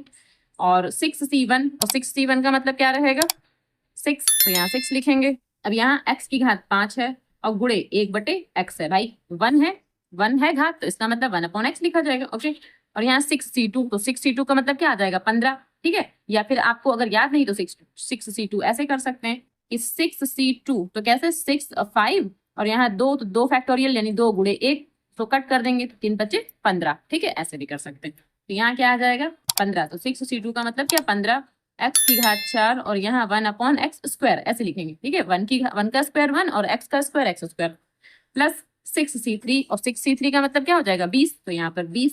ठीक है, या फिर अगर आपको नहीं याद है तो आप ऐसे करो कि 6 × 5 × 4 और अपॉन में 3 फैक्टोरियल, क्योंकि 3 लिखा हुआ था ना, 6c3 ऐसे लिखा है ना यहाँ पर, तो फिर यहाँ पर ऐसे 3 × 2 × 1, तो ये 6 से कैंसिल हो गए, 5 हो के 20, तो यहाँ पर 20 आ जाएगा। तो ऐसे भी कर सकते हैं। और यहाँ पर x की घात 3 1/x की घात 3 ऐसे लिख लेंगे। ओके भाई, 1 की घात 3 1 और x की घात 3, तो x की पावर 3 लिख देंगे। अब यहाँ से यहाँ देखिए 6c4, तो जो वैल्यू हमारी 6c2 की आई थी वही वैल्यू हमारी 6c4 की आएगी। इसकी जो हमारी 15 आई थी तो इसकी भी वैल्यू 15 ही रहेगी। तो क्या 15x स्क्वायर गुणे 1/x की घात 4, ये x स्क्वायर और यहाँ 1/x की घात 4, प्लस 65, तो जो 61 की वैल्यू थी वही 65 यानी कि 6 आ जाएगा। और यहाँ x और यहाँ x 1/x की घात 5। ठीक है, प्लस 6c6 की वैल्यू 1 आ जाएगी और यहाँ 1/x की पावर 6। ठीक, अब थोड़ा और सॉल्व करेंगे। यहाँ देखिए पूरा x टू पावर 6 लिख देंगे कि 1 1 है तो 1 1 छोड़ देंगे। और यहाँ से क्या, यहाँ से एक x इससे कैंसिल हो जाएगा, तो क्या बचेगा 6x टू पावर 4। ठीक है, एक x कैंसिल हो गया। यहाँ से 2x कैंसिल हो रहे हैं इससे, तो क्या आएगा 15x स्क्वायर। ठीक, और यहाँ से क्या तीनों x इससे कैंसिल हो जाएंगे, तो क्या बचेगा यहाँ पर 20 आ रहा है। ठीक है, ये वाला टर्म जो है ये 20 है। प्लस यहाँ से 2 टर्म इससे कैंसिल हो जाएंगे, 2x है, 2x से 2x कैंसिल हो जाएंगे, तो यहाँ क्या बचेगा 15/x स्क्वायर बचेगा। प्लस यहाँ से एक x कैंसिल हो जाएगा, तो क्या बचेगा 6/x की घात 4 और यहाँ क्या 1/x की घात 6, और ये आंसर हो जाएगा। ये ऐसा भी हो सकता है कि 20 को सबसे लास्ट में लिखा गया हो या फिर यहीं पर लिखा गया हो। ठीक है, तो ये आंसर आ जाएगा आपका। ओके, अब क्वेश्चन नंबर 6 है 96 टू पावर 3। ठीक है, जो क्वेश्चन नंबर 6 है वो है 96 टू पावर 3, लेकिन इसमें करना क्या है कि द्विपद प्रमेय का प्रयोग करके निम्नलिखित के मान ज्ञात कीजिए। डायरेक्टली हम 96 × 96 × 96 ऐसे नहीं करना है, द्विपद प्रमेय का प्रयोग करके हमें इसको सॉल्व करना है। ठीक, तो देखिए कैसे करेंगे इसको। अब यहाँ इसको हम क्या लिख सकते हैं, पहले ये सोचिए। तो इसको लिख सकते हैं 100 - 4। ठीक है, और पूरे की घात 3, इसको ऐसे लिख सकते हैं। लेकिन इसको 90 + 6 भी तो लिख सकते थे, लेकिन 90 और 6 ये हमको नहीं लेना है, हमें लगभग जो 100 के आसपास मिल रहा हो वो लेना है। ठीक है, 90 और ये नहीं लेना होता है, क्या लेना होता है जो 100 के आसपास मिल रहा हो वो लेना होता है। क्यों? क्योंकि 100 का स्क्वायर करना आसान होता है, 90 का स्क्वायर और फिर 6 का स्क्वायर और क्यूब ये हमें मुश्किल पड़ेगा, इसलिए 100 का स्क्वायर आसानी से हो जाएगा। तो जब हमने ये लिख लिया, अब क्या, अब देखिए यहाँ 3 है मतलब इसके प्रसार में 4 पद आएंगे, और ये a है और ये b है और इसके प्रसार में कितने 4 पद आएंगे। तो कैसे लिखेंगे, सबसे पहले क्या 3c0। ठीक है, 3c0 से शुरू करेंगे, फिर अच्छा यहाँ पर माइनस हो जाएगा, ये भी हमें ध्यान रखना है कि यहाँ पर माइनस है तो ये वाला प्लस रहेगा, ये माइनस रहेगा। ओके, तो 3c1 फिर प्लस रहेगा तो 3c2 और फिर माइनस रहेगा क्या 3c3। ये हमको याद रखना है कि पहला प्लस फिर माइनस फिर प्लस फिर माइनस, अगर यहाँ माइनस होता है तो। ओके, अब यहाँ पर 100 लिखा है, ये a है, इसका मतलब क्या 100 की घात 3। ठीक है, यहाँ से शुरू करेंगे 100 की घात 3, यहाँ 100 की घात 2 और यहाँ क्या 100 की घात 1, तो एक घात ना लिखे या फिर लिख लें, यहाँ 100 की घात 0 छोड़ देते हैं। अब यहाँ 4, तो 4 यहाँ तो लिखेंगे नहीं क्योंकि 4 की घात 0 तो यहाँ नहीं लिखते हैं, छोड़ते हैं। यहाँ से क्या 4 की घात 1, यहाँ 4 की घात 2 और यहाँ 4 की घात 3, ये हमने लिख लिया। अब 3c0, और 3c0 का मतलब क्या आ जाएगा 1। ठीक है, 3c0 का मतलब 1, और 100 की घात 3, तो 100 की घात 3 का मतलब आ जाएगा, ठीक है, 1 2 3 4 5 6 जीरो लग जाएंगे। तो कितना हो गया ये हो गया हमारा 10 लाख, ठीक है। माइनस अब 3C1 का मतलब 3 आ जाएगा, और 100 की घात 2, तो 100 की घात 2 का मतलब हो जाएगा 10,000, ठीक है। और यहाँ 4 की घात 1 का मतलब 4 हो जाएगा, प्लस और 3C2, जो 3C1 था वही 3C2 रहेगा, ठीक। तो इसकी वैल्यू भी 3 आएगी, 3C2 की वैल्यू भी हमारी 3 रहेगी, और 100 लिखा रहेगा, और 4 की घात 2 का मतलब 16, भाई 4 चौके 16। यहाँ 3C3 का मान 1 आ जाएगा, और 4 की घात 3, 4 की घात 3 का मतलब 4 चौके 16 चौके 64, तो यहाँ 64 हो जाएगा। अब पहले इनकी गुणा करवा लेते हैं आपस में, तो इसकी जब गुणा कराएंगे तो यहाँ हमारा 10 लाख, ठीक है, 10 लाख लिखा रहेगा, माइनस और यहाँ 4 तियां 12, और 12 की 10,000 से करेंगे तो 12,000, ठीक है, ये आ गया 12,000, और यहाँ पर 16 तियां 48, और ये 2 जीरो और लगा देंगे, 4800 माइनस 64 एकदम 64, ठीक है। अब इसमें जोड़ना किसको किसको, इसको और इसको जोड़ना है, क्योंकि ये दोनों संख्याएं प्लस की हैं, तो इन दोनों को जोड़ना है। तो इन दोनों को जोड़ेंगे तो कैसे,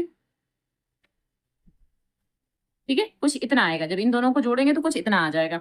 अब इन दोनों को जोड़ेंगे तो क्या आ जाएगा, ये 64 यहाँ पर जुड़ेगा, ये जुड़ गया। अब इनको आपस में घटा लेते हैं, तो यहाँ से लेंगे कैरी, यहाँ 10 10 में 4 गया तो कितना बचेगा 6, यहाँ 9 9 में 6 गया तो 3 बचेगा, और यहाँ बचा 7, तो 7 का 7 उतार देंगे, यहाँ 4 4 का 4 ही उतार लेंगे, और यहाँ 100 है और यहाँ 12 है, जब 100 में से 12 घटाएंगे तो कितना बचेगा 88 88 बचेगा हमारे पास।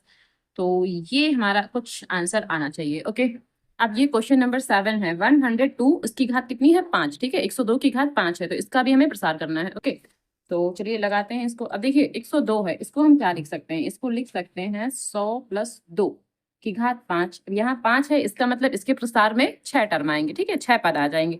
तो कैसे, यहाँ से लिखते हैं 5C0 प्लस 5C1, इसमें सभी प्लस के ही रहेंगे, ठीक है, यहाँ प्लस है तो सभी प्लस के ही रहेंगे। फिर क्या 5C2 plus 5C3 plus 5C4 plus 5C5, ठीक है, ये हमने सारे के सारे टर्म यहाँ पर लिख लिए हैं। अब यहाँ देखिए 100 है, ये a है, 100 है, तो मतलब क्या लिखेंगे 100 की घात 5, ठीक है। अब जो a है उसकी घातें घटती हुई चलेंगी, तो 100 की घात 4, ठीक है, फिर 100 की घात 3, यहाँ 100 की घात 2, और 100 की घात यहाँ पर 1, तो 100 की घात 1 ना लिखकर सीधे 100 लिख देते हैं, और यहाँ पर 100 की घात 0 तो नहीं लिखते, क्योंकि 100 की घात 0 का मतलब 1 हो जाएगा, तो इसको छोड़ देंगे। अब यहाँ ये b वाला टर्म, तो यहाँ 2 की घात 0 नहीं लिखेंगे, यहाँ से लिखते हैं 2 की घात 1 का मतलब 2, यहाँ 2 की घात 2, यहाँ 2 की घात 3, तो यहाँ 2 की घात 4, यहाँ 2 की घात 5, ठीक है, ये हमने लिख लिया। अब इसको थोड़ा और सॉल्व करेंगे, कैसे 5C0, और 5C0 की वैल्यू क्या रहेगी 1, तो यहाँ 1 लिखेंगे, यहाँ 1, ओके। और 100 की घात 5 है, इसका मतलब इसको कितनी बार लिखेंगे, कितने जीरो लगा देंगे, 100 को 5 बार लिखेंगे, इसका मतलब इसमें 10 जीरो लगा देंगे, ठीक है। तो 1 2 3 4 5 6 7 8 9 10 10 जीरो हो गए, और 5C1 का जो मान रहेगा वो 5 रहेगा, ठीक है, क्योंकि जब भी यहाँ 1 होता है तो जो भी संख्या यहाँ लिखी होती है वही संख्या आ जाती है, ठीक। तो अब 100 की घात 4 का मतलब क्या हो जाएगा, 1 2 3 4 5 6 7 8 8 जीरो लगा देंगे, ठीक। और ये 2 है, 2 गुणे में ऐसे ही लिखा रहेगा, गुणे 2, चाहे यहाँ भी ऐसे गुणे लगा सकते हैं या पॉइंट ही रख दें, ठीक है, जैसे आपको सुटेबल लगता है वैसे कर लें। प्लस 5C2, और 5C2 की वैल्यू क्या रहेगी, अब देखिए 5 × 4, इसको 2 बार लिखेंगे तो 5 × 4, और अपॉन में 2 फैक्टोरियल, 2 फैक्टोरियल का मतलब 2 × 1, तो 2 से जब 4 कटेगा तो कितना आ जाएगा 10, ठीक है। और अगर आपको गुणांक याद है तो बहुत अच्छी बात है भाई, 5C यानी कि 5 के गुणांक, ठीक है, 5C0 5C1, तो इसके जो गुणांक बनते हैं अगर आपको वो याद है तो अच्छी बात है, यहाँ 1 यहाँ 5 यहाँ 10 यहाँ 5 यहाँ 1, ऐसे ही बनते चले जाते हैं, ठीक है। तो चलिए अब यहाँ पर क्या 5C2, और 5C2 के लिए क्या लिखेंगे, यहाँ पर 10 लिख देंगे, ठीक। अब यहाँ पर क्या 100 की घात 3 है, तो उसको लिखेंगे 1 2 3 4 5 6 जीरो लगा के, ठीक है, इसको 6 जीरो लगा देंगे। अब यहाँ 2 की घात 4 है, तो कितना 2 दूनी 4 प्लस, ठीक है। अब यहाँ देखिए 5C3 है, तो जो 5C2 की वैल्यू होगी वही 5C3 की वैल्यू होगी, क्यों, क्योंकि 5 में से 2 घटाएंगे तो हमें 3 मिलेगा, मतलब इसकी वैल्यू सेम रहेगी। तो जब यहाँ पर 10 आया था, ठीक है, इसका जो गुणांक है यहाँ पर 10 आया था, तो यहाँ पर भी 10 ही आएगा। 100 की घात 2 का मतलब क्या हो जाएगा, 100 की घात 2 का मतलब हो जाएगा 10,000, तो यहाँ 10,000 यहाँ, ठीक है, नहीं यहाँ 10,000 लिख देंगे, और 2 की घात 3, तो यहाँ पर क्या 8 लिख देंगे। हमारे पास अभी 2 टर्म बचे, एक टर्म ये बचा है, एक टर्म ये बचा है, तो पहले इसको करते हैं, यहाँ नीचे कर लेते हैं 5C4, और 5C4 की वैल्यू वही आएगी जो 5C1 की आई है, जब 5C1 की 5 है तो 5C4 की भी 5 रहेगी, और यहाँ 100 है तो ऐसे 100 लिखा रहेगा, और गुणे 2 की घात 4 का मतलब कितना 16 हो जाएगा, प्लस 5C5 की वैल्यू 1 आ जाएगी, और यहाँ 2 की घात, ये 2 की घात 5 लिखा हुआ है, इसका मतलब 32, तो यहाँ पर 32 हो जाएगा। ठीक है, अब इसको थोड़ा और सॉल्व करते हैं। अब देखिए 1 की जब इससे गुणा करेंगे तो यही संख्या आ जाएगी। ठीक है, तो जीरो लगा देंगे पूरे। ठीक, 1 2 3 4 5 6 7 8 9 10। ठीक है, पूरे 10 जीरो हो गए। अब यहाँ पर क्या, यहाँ 2 की पहले गुणा 5 से करेंगे, 2 पंचे 10 और यहाँ 8 जीरो थे, यानी कि अब कितने जीरो हो जाएंगे, 9 जीरो हो जाएंगे। ठीक है, जब यहाँ पर हम इसकी गुणा करेंगे, 2 पंचे 10, 10 से गुणा करेंगे तो 9 जीरो लग जाएंगे। तो 1 2 3 4 5 6 7 8 9 प्लस, और यहाँ पर क्या देखिए 4 की गुणा किससे करना है, 10 से, तो 40 हो जाएगा। अब 40 की गुणा हमें इससे करनी है। ठीक है, तो यहाँ पर क्या 1 2 3 4 5 6 जीरो है, 1 जीरो और आ जाएगा। तो क्या 4 लिख करके 7 जीरो, 1 2 3 4 5 6 7। ठीक है, ये गुणा हो गई। अब ये वाला पोर्शन बचा है, इसको कैसे करना है, यहाँ देखिए 8 का 10 से गुणा करेंगे तो 80, और 80 में जब हम 10,000 से गुणा करेंगे तो कितना आ जाएगा, 8 लिख करके 5 जीरो, तो ये हमने 5 जीरो लगा दिए। ठीक है, प्लस अब क्या लिखेंगे, यहाँ देखिए 16 पंचे 80। ठीक है, 16 का 5, 16 पंचे 80, और 80 का जब 100 से गुणा करेंगे तो ये हो जाएगा 8,000, और प्लस का 32, तो 32 ये लिखा है, यहीं पर 32 लिख देते हैं। ठीक है, 32 का 1 से गुणा करेंगे तो 32, तो प्लस का 32 यहीं पर लिख दिया।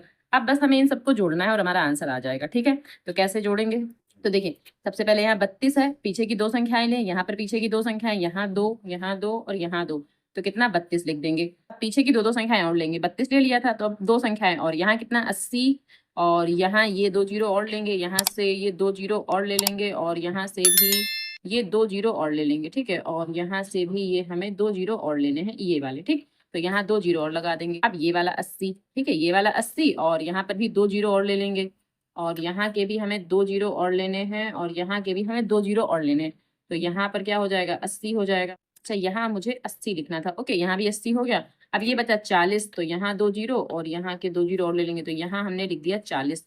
अब यहाँ कितना 10 बचा है, और यहाँ पर भी हमें क्या लेना है, 2 जीरो, तो यहाँ पर 10, और ये एक जो बचा है वो एक यहाँ पर लिख देंगे। आई थिंक ये आंसर आएगा। ठीक है, क्या 1104080803 ओके, तो ये आंसर हो जाएगा इसका। ठीक है, आपको जोड़ना है, अगर आप ऐसे नहीं जोड़ सकते हैं तो आप नॉर्मली इसको लिख करके भी जोड़ सकते हैं। ठीक है, जैसे आपको सुटेबल लगता है आप वैसे जोड़ लीजिए। ठीक, तो ये आंसर हो जाएगा इसका। चलिए क्वेश्चन नंबर 8 लगाते हैं। अब क्वेश्चन नंबर 8 है 101। ठीक है, 101 की पावर कितनी है, 4 लिखा हुआ है, तो इसमें 5 टर्म बनेंगे। सिंपल सा क्वेश्चन है। अब जैसे ये क्वेश्चन हमने किया है, ठीक है, सेम उसी तरह से क्वेश्चन आपको ये करना है, तो आप करके देखिए। मेरे करने से पहले आप इसको करके देखिए, आपसे होता है कि नहीं होता है, आपसे हो जाएगा। ओके, तो यहाँ क्या लिखेंगे, 100 प्लस 1, इसकी घात क्या रहेगी, 4 रहेगी, तो यहाँ 5 टर्म बनेंगे। तो यहाँ से लिखते हैं क्या, सबसे पहले 4C0, ठीक है, फिर 4C1, और यहाँ प्लस भी रहेगा माइनस भी नहीं आएगा, 4C1 plus 4C2 plus 4C3 plus 4C4, और ये हमारे 5 टर्म कंप्लीट हो गए। अब यहाँ 100 है, तो 100 की घात क्या, 4, और यहाँ 100 की घात 3, यहाँ 100 की घात 2, और यहाँ 100 की घात 1, तो 100 ही लिख देते हैं, 1 नहीं लिखते हैं। ओके, और यहाँ 100 की घात 0 वो भी छोड़ देंगे। अब यहाँ देखिए 1 है, 1 की घात 0 नहीं लिखते हैं, यहाँ 1 तो 1 ही रहेगा, 1 की घात चाहे जितना हो। अब 1 की घात यहाँ पर हम अगर 4 लिखें या 3 लिखें या 2 लिखें तो 1 ही तो रहेगा, तो 1 की घात 1, फिर 1 की घात 2 लिखेंगे वो भी वैसे ही रहेगा, 1 की घात 3, ठीक है, फिर 1 की घात 4, तो लिखें या ना लिखें, जब भी 1 होता है, जब भी 1 होता है तो उसका वाला टर्म लिखें या ना लिखें, उसको कोई फर्क नहीं पड़ेगा। तो बस इतना ही लिखना था हमको। अब इसमें 4C0 की वैल्यू क्या रहेगी, 1। अब इसमें देखिए यहाँ पर क्या कितने जीरो लगेंगे, 8 जीरो लगेंगे। ठीक है, यहाँ 100 की घात 4 का मतलब 8 जीरो लगाने, तो 1 लिख करके 8 जीरो, 1 2 3 4 5 6 7 8 जीरो लगा दिए, प्लस 4C1 का मतलब 4 रहेगा, और यहाँ एक मिनट, 1 लिख करके 6 जीरो, 1 2 3 4 5 6, ओके, और प्लस 4C2, और 4C2 का मतलब क्या आ जाएगा हमारे पास,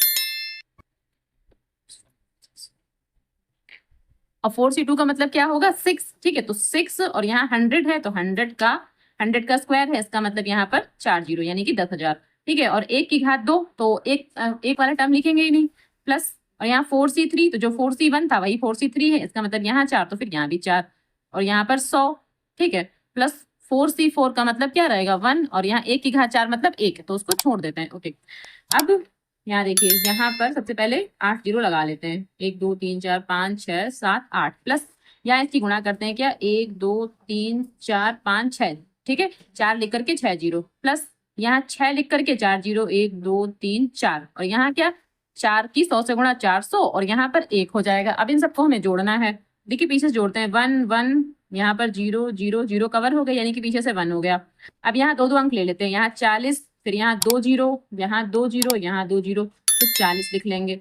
इसके अलावा यहाँ 60 है, यहाँ 2 0, यहाँ भी 2 0, तो ये हमने 60 ले लिया। अब यहाँ 40 है और यहाँ 2 0 है, तो यहाँ पर 40 ले लिया और यहाँ पूरा 10 लिख देंगे हम, तो ये हो गया हमारा आंसर। ठीक है, क्वेश्चन नंबर 9 है 99 टू पावर 5, 99 की घात 5। ठीक, तो इसके प्रसार में कितने 6 पद आएंगे। तो यहाँ पर इसको हम क्या, अच्छा इसको लिख क्या सकते हैं, इसको लिख सकते हैं 100 - 1, इसकी घात क्या 5। ठीक है, 100 - 1 की घात 5। अब इसके प्रसार में 6 पद आएंगे, तो यानी यहाँ से लिखते हैं 5c 0, 5c 1, ठीक है, प्लस 5c 2। अच्छा यहाँ प्लस नहीं, यहाँ माइनस चलेगा।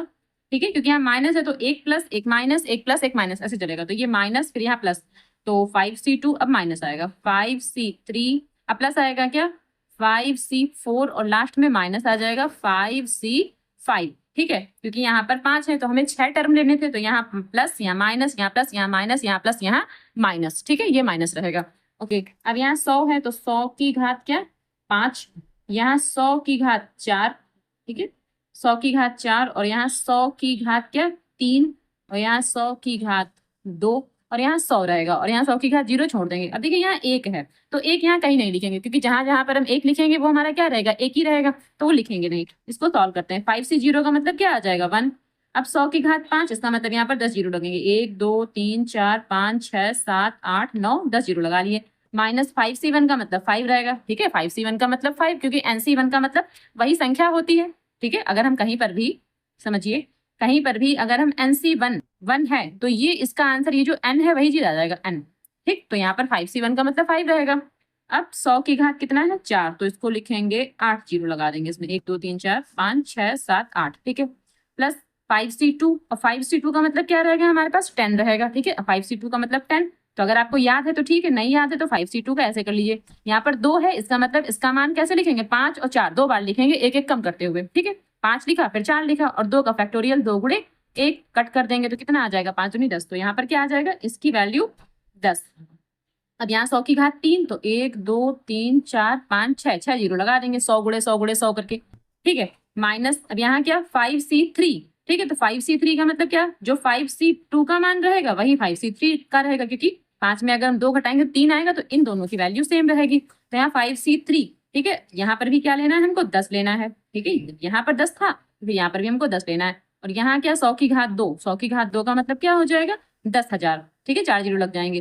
प्लस अब ये वाला 5c4 और 5c1 की वैल्यू 5c3, तो 5c4 की वैल्यू भी क्या 5 रहेगी, इंटू 100, यहाँ पर 100 लिख देंगे। माइनस 5c5 और 5c5 का मान क्या रहेगा 1, तो माइनस का 1 यहाँ पर 1 लिख देंगे। ठीक, आप देखिए अब यहाँ 1 से जब इसकी मल्टीप्लाई करेंगे तो यही संख्या आ जाएगी, यानी 1 लगा के 10 जीरो, तो 1 2 3 4 5 6 7 8 9 10। ठीक है, माइनस 5 से इसकी गुणा करेंगे तो 5 लिख करके 1 2 3 4 5 6 7 8 जीरो लगा देंगे, 1 2 3 4 5 6 7 8। ठीक है, प्लस अब यहाँ इसकी जब गुणा करेंगे, यहाँ 6 जीरो है, 1 जीरो और बढ़ जाएगा तो 7 जीरो हो जाएंगे, तो 1 2 3 4 5 6 7 जीरो हो गए। माइनस यहाँ पर 4 जीरो है, यहाँ 1 जीरो और बढ़ जाएगा, तो 1 2 3 4 5। ठीक है, और यहाँ क्या प्लस का 500 और माइनस का 1। ठीक, अब यहाँ किसको किसको जोड़ना है ये समझने वाली बात है, इसको इसको और इसको हमें जोड़ना है। ठीक है, इसको और इसको जोड़ना है, तो 3 3 अंक लेके जोड़ते हैं। यहाँ क्या है, यहाँ 500 है, यहाँ 3 अंक ले लेते हैं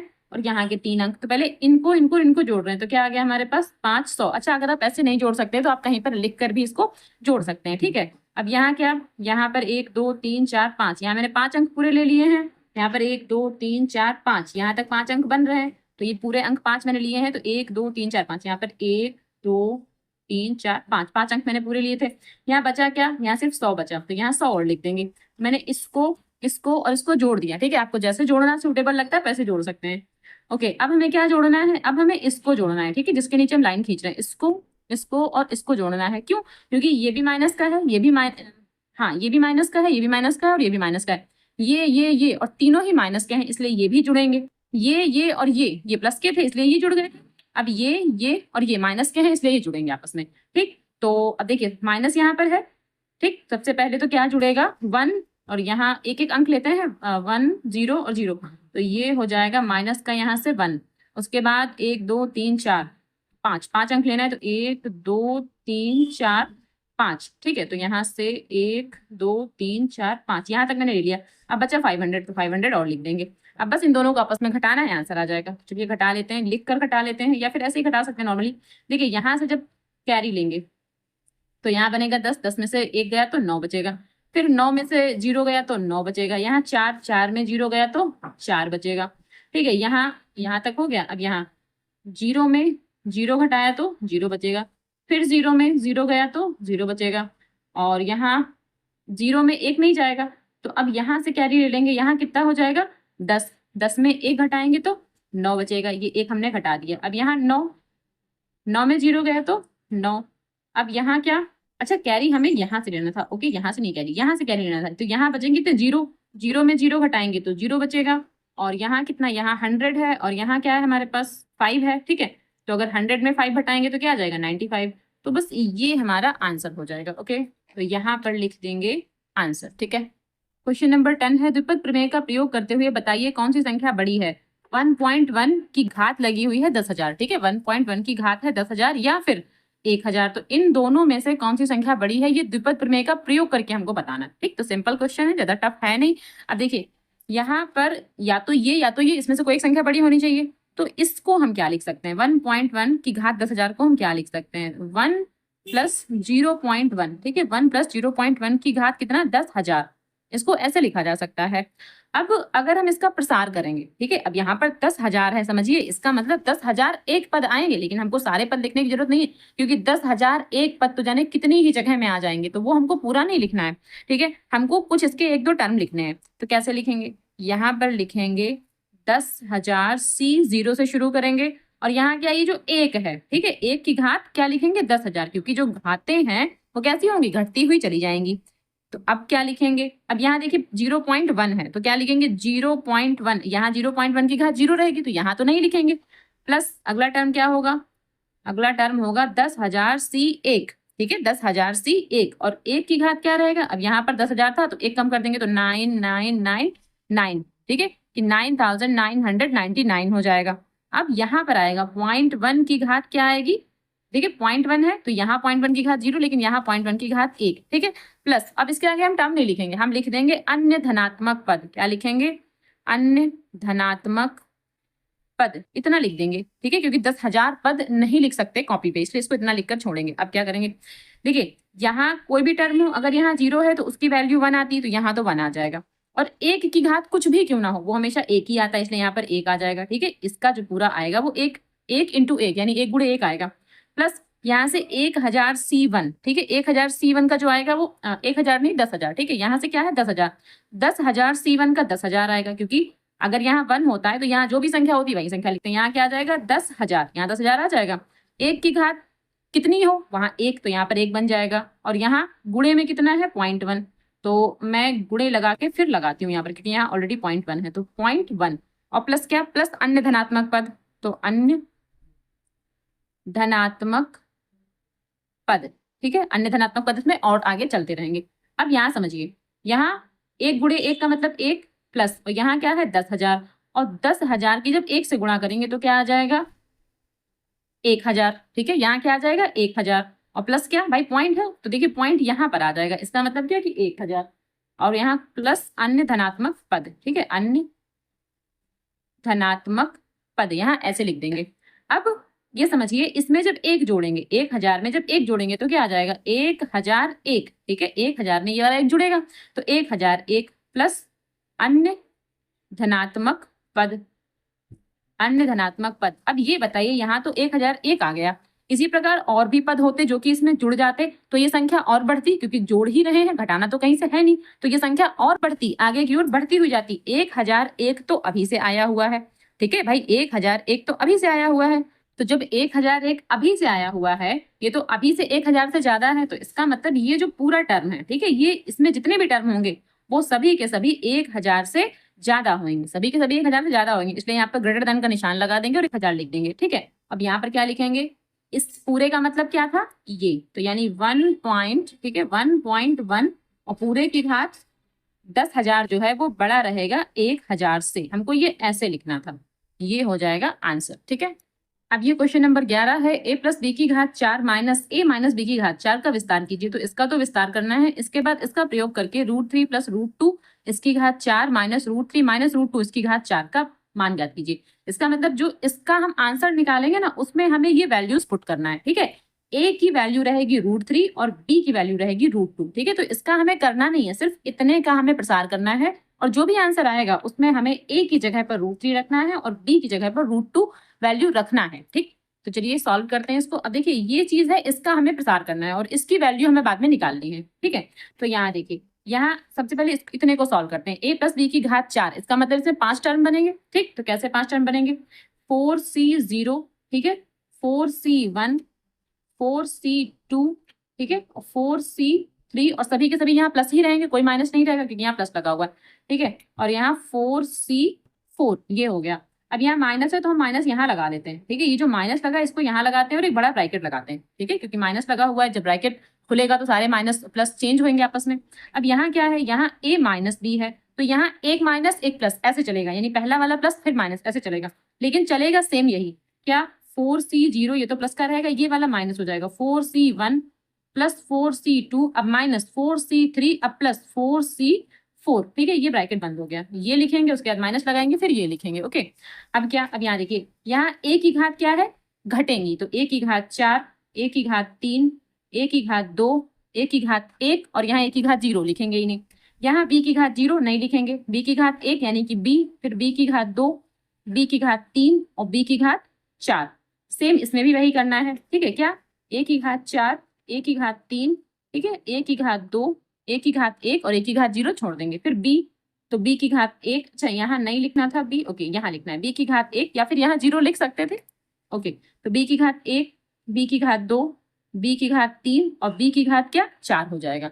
अब यहाँ इसको माइनस को पहले खोलेंगे, ठीक है, ये वाला टर्म ऐसे ही लिखा रहने देंगे, तो लिखते हैं क्या, या फिर इसको सॉल्व करके हुए लिखते चलते हैं, या अभी सॉल्व नहीं करते हैं, अभी जब कैंसिल हो जाएगा, कुछ ना कुछ इसमें कैंसिल होने वाला है, जब कैंसिल हो जाएगा उसके बाद ही सॉल्व करेंगे, ठीक है। तो हाँ, सवाल हमारा कम हो जाएगा। तो अभी ये वाला टर्म पूरा ऐसे ही लिख देते हैं, क्या, 4c1 a to power 3 b plus 4c2 a का square b square plus 4c3 a b की घात 3 plus 4c4 b to power 4, ऐसे लिख लिया। अब यहाँ जो ये माइनस है, जितने भी माइनस अंदर है उनको प्लस कर देगा, और जितने प्लस है उन सबको माइनस कर देगा। तो यहाँ से क्या, माइनस का 4c0 a टू पावर 4, फिर ये प्लस हो जाएगा, प्लस का 4c1 a की घात 3 b, और ये क्या है, यहाँ माइनस हो जाएगा 4c2 a square b square, ठीक है। और यहाँ क्या हो जाएगा, यहाँ हो जाएगा प्लस 4c3 a b की घात 3 और यहाँ माइनस 4c4 b की घात 4। अब क्या क्या आपस में कैंसिल हो रहा है, यहाँ से ये कैंसिल हो रहा है, यहाँ से ये कैंसिल हो रहा है, यहाँ से ये कैंसिल हो रहा है, इतना हमारे पास कैंसिल हो गया। अब हमारे पास बचा क्या, हमारे पास बचा है 4c1, ठीक है, जो बचा है वो लिखते हैं 4c1 a to power 3 b। अच्छा 4c1 यहाँ पर भी है, 4c1 यहाँ पर भी है, तो इसको 2 गुणे लिख लेते हैं, 2 गुणे 4c1, 2 बार है ये चीज, और यहाँ पर भी ये चीज 2 बार है, तो यहाँ पर भी लिख लेते हैं 2 गुणे 4c3 a b की घात 3, ऐसे लिख लेते हैं। अब देखिए, यहाँ इन दोनों से 2 कॉमन मिल जाएगा, हमें अंदर क्या बचेगा, 4c1, और 4c1 की वैल्यू रख लेते हैं, तो 4c1 की वैल्यू 4 ही आएगी, क्योंकि जब भी यहाँ 1 होता है तो यहाँ जो कुछ होता है वही लिख देते हैं, तो 4c1 की वैल्यू 4 ही आएगी, ठीक है। अब यहाँ से a की घात 3 b प्लस, यहाँ 2 तो हमने कॉमन ले लिया, 2 तो नहीं लिखेंगे, यहाँ 4c3 की वैल्यू भी 4 ही आएगी, और यहाँ क्या, a b की घात 3, ठीक है, a b की घात 3 ऐसे ही लिखा रहेगा। इन दोनों से, इनसे और इनसे अभी 4 भी कॉमन ले सकते हैं, तो यहाँ 8 आ जाएगा, और अंदर क्या बचेगा, 8 a की घात 3 b और प्लस a b की घात 3, ऐसे बचेगा।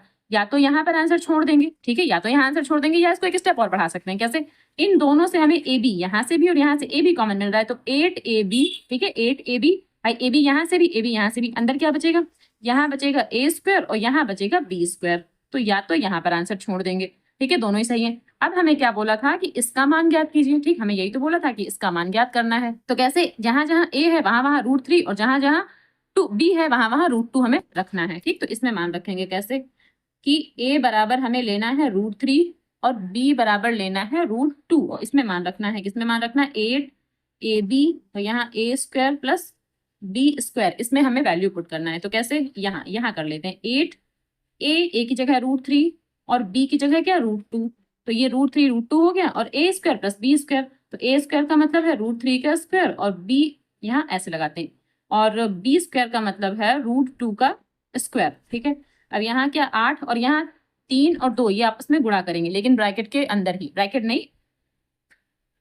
अब यहाँ 3 और 2 आपस में क्या करेंगे, गुणा करेंगे, लेकिन कैसे, 3 दूनी 6, इस रूट के अंदर ही गुणा होगी इनकी, ठीक है। अब यहाँ √3 का स्क्वायर यानी 3 और 2 का स्क्वायर, √2 का स्क्वायर 2 ही रहेगा, ठीक है। √3 का स्क्वायर 3 और √2 का स्क्वायर 2 ही रहेगा।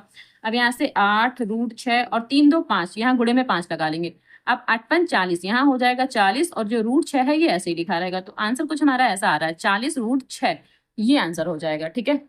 अब क्वेश्चन नंबर 12 है x + 1 की घात 6 लिखा हुआ है प्लस x - 1 की घात 6 का मान ज्ञात कीजिए इसका प्रयोग करके, या अन्यथा √2 + 1 की घात 6 प्लस √2 - 1 की घात 6, ठीक है, का मान ज्ञात कीजिए। तो या तो इसका प्रसार करने के बाद इसका मान ज्ञात करो, या फिर इसका ही प्रसार करो। अन्यथा का मतलब है या तो इसका ही प्रसार करके इसका मान ज्ञात करना है। तो हम इसका प्रसार करेंगे और जैसे हमने वैल्यू पुट की थी ना, ऐसे ही इसमें वैल्यू पुट कर देंगे, तो इसका आंसर आ जाएगा, ठीक। चलिए सॉल्व करते हैं इसको। इसका प्रसार करना है तो यहाँ पर 6 लिखा है, 6 का मतलब कितने 7 टर्म आएंगे हमारे पास। तो क्या लिखेंगे, यहाँ से शुरू करते हैं, 6C0, फिर 6C1, फिर 6C2, फिर 6C3 आएगा, और फिर 6C4 आएगा, एंड 6C5 आएगा, एंड 6C6 आएगा। और यहाँ प्लस है तो सारे प्लस में ही रहेंगे, ठीक है। तो ये भी प्लस, ये भी प्लस, ये भी प्लस, और ये भी प्लस, और यहाँ पर भी प्लस ही रहेगा, ठीक। अब यहाँ देखिए, यहाँ x है, ठीक है, और ये 1 है तो 1 तो हम लिखेंगे नहीं, सिर्फ x को लेते हैं। x यहाँ पर है, इसका मतलब क्या रहेगा, यहाँ पर क्या होगा 6, यहाँ पर 5, यहाँ पर 4, यहाँ पर 3, यहाँ पर 2, यहाँ पर 1, और यहाँ पर 0। तो x की घात 0 नहीं लिखेंगे, छोड़ देंगे, ठीक है। अब यहाँ 1 है तो अब 1 की घात 0, 1 की घात 1, 1 की घात 2 ऐसे अब लिखना था, पर नहीं लिखेंगे क्योंकि 1 है तो 1 को हम छोड़ देंगे, ठीक। तो ये वाला कंप्लीट हो गया। अब ये वाला हो गया, अब ये वाला, ठीक है। प्लस है तो हम भी यहाँ पर प्लस, या फिर यहाँ लिखते हैं, यहाँ से लिखते हैं, प्लस लगा देते हैं। अब यहाँ से क्या, यहाँ से भी सेम वही चीज लिखी जाएगी, ठीक है। जो हमने यहाँ लिखा सेम वही चीज लिखेंगे, लेकिन करना क्या है, माइनस लगाते हुए, पहले में प्लस रहेगा, फिर माइनस, फिर प्लस, फिर माइनस, फिर प्लस, फिर माइनस, ऐसे करके लिखना है हमको। तो ब्रैकेट ना भी लगाएं क्योंकि यहाँ तो प्लस है, तो ब्रैकेट अगर नहीं भी लगाते तो कोई फर्क नहीं पड़ता। तो प्लस लिख के हम सीधे इसको लिखना शुरू करते हैं। क्या, पहले ये वाला 6C0 x⁻6, उसके बाद ये माइनस में, तो -6C1 x⁵, फिर ये वाला क्या, प्लस 6C2 x⁴, फिर -6C3 x⁵, फिर ये वाला क्या, प्लस का 6C4 और यहाँ x², फिर ये वाला -6C5 और x, फिर ये वाला क्या 6C6, और ये रहेगा हमारा प्लस में 6C6। ओके, अब यहाँ से जो कैंसिल हो रहा है वो कैंसिल कर देंगे। तो क्या क्या कैंसिल हो रहा है हमारे पास, तो यहाँ से ये कैंसिल हो रहा है, यहाँ से ये वाला कैंसिल हो रहा है, और यहाँ से ये वाला कैंसिल हो रहा है, ठीक है। ये आपस में कैंसिल हो गए। अब जो बचा हमारे पास क्या बचा, 6C0 और x⁻6, ये 2 बार है, यहाँ पर भी है, यहाँ पर भी है, तो 2 लिख लेंगे। 2 लिख करके 6C0 x⁻6, ठीक है। फिर ये वाला लिखेंगे, इसमें भी ऐसे लिख लेंगे, 2 लिख करके 6C2 x⁴, क्योंकि यहाँ पर भी 2 बार है। अब जो टर्म बचा हमारे पास है कि ये बचा, ठीक है, 6C4, और यहाँ पर भी है, तो 6C4x² बचेगा, और एक लास्ट टर्म ये बचा। अच्छा, यहाँ पर भी 2 लिखना है क्योंकि ये भी 2 टर्म है और ये भी 2 टर्म है, यहाँ पर भी 2 लिखना है, 6C6, ठीक है। ये हमने टर्म कंप्लीट कर लिए। अब यहाँ सबसे हम 2 कॉमन ले सकते हैं, तो सबसे 2 कॉमन ले लेंगे, 2 कॉमन ले लेंगे, और 6C0 की वैल्यू क्या रहेगी 1, और यहाँ क्या x⁻6 प्लस यहाँ ये 2 लिखा, अच्छा 2 तो हमने कॉमन ले लिया, 2 नहीं लिखा रहेगा कहीं भी, ठीक है। अब 6C2, तो 6C2 की वैल्यू क्या आएगी, अब देखिए यहाँ पर 6C2 है तो 6 × 5 और अपॉन में 2 × 1, ठीक है, क्योंकि भाई 2 है, 2 बार लिखना है, 6 × 5, इसको कट कर देंगे तो क्या आएगा 3, तो यहाँ 3 बचे 15, तो यहाँ 6C2 को क्या लिखेंगे 15x⁴ प्लस, अब यहाँ से क्या, ये 2 तो नहीं लिखना है, 6C4, तो जो 6C2 है वही 6C4 रहेगा, यहाँ पर भी 15 और यहाँ पर x² प्लस यहाँ 6C1 की वैल्यू हमेशा 1 ही आती है, तो 6C6 की वैल्यू 1 रहेगी, ठीक है। ये हो गया। अब 2, और यहाँ देखिए यहाँ 1 का x⁻6 से मल्टीप्लाई करेंगे तो यही रहेगा, plus 15x⁴ plus 15x² plus 1, ये लिख लिया हमने। अब हमें जो वैल्यू लेना था, क्या a बराबर लेना था √2 और b बराबर जो लेना था वो क्या लेना था हमें 1, ठीक है।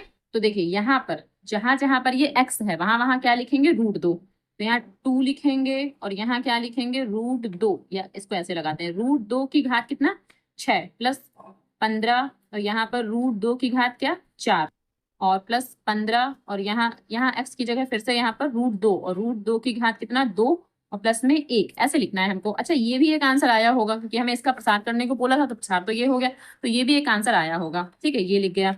अब यहाँ से क्या लिखेंगे 2, अब यहाँ देखिए अगर यहाँ रूट 2 लिखा हुआ है, इसका मतलब 2 की घात 1/2, ठीक है। रूट का मतलब होता है जो घात है वो 1/2 है, ठीक है, 1/2। और जो ये 6 लिखा है, 6 यहाँ 1 के साथ जाएगा गुणे में, ऐसे कर सकते हैं कि 1/2 गुणे 6, और 6 कहाँ रहेगा, इस 1 के साथ, ठीक।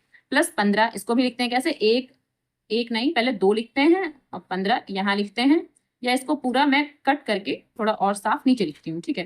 देखिए यहाँ 2 लिखा रहेगा, और यहाँ पर क्या, ये जो 2 है इसका मतलब है 2 की घात कितना, रूट का मतलब 1/2, और जो ये 6 है तो 6 यहाँ गुणे में ऊपर रहेगा 1 के साथ, ठीक। प्लस 15, यहाँ पर भी सेम वही 2 और 2 की घात 1/2, और जो ये 4 है, 4 यहाँ ऊपर 1 के साथ गुणे में रहेगा, ठीक है, यहाँ 2 की घात है ये। प्लस यहाँ पर भी 15, और यहाँ पर भी क्या, 2 की घात 1/2, और ये जो 2 है 2 1 के साथ यहाँ गुणे में रहेगा, प्लस 1, ठीक है, ऐसे कर लिया।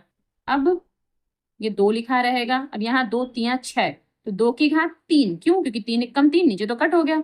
यहाँ पर भी 2 दूनी 4, इसका मतलब 15, और यहाँ 2 की घात 2, प्लस यहाँ 15, यहाँ आपस में कैंसिल हो गए, तो यहाँ सिर्फ 2 की घात 1, 1 का कुछ मतलब नहीं, तो 2 ही लिखा रहेगा, यहाँ से 1, ठीक।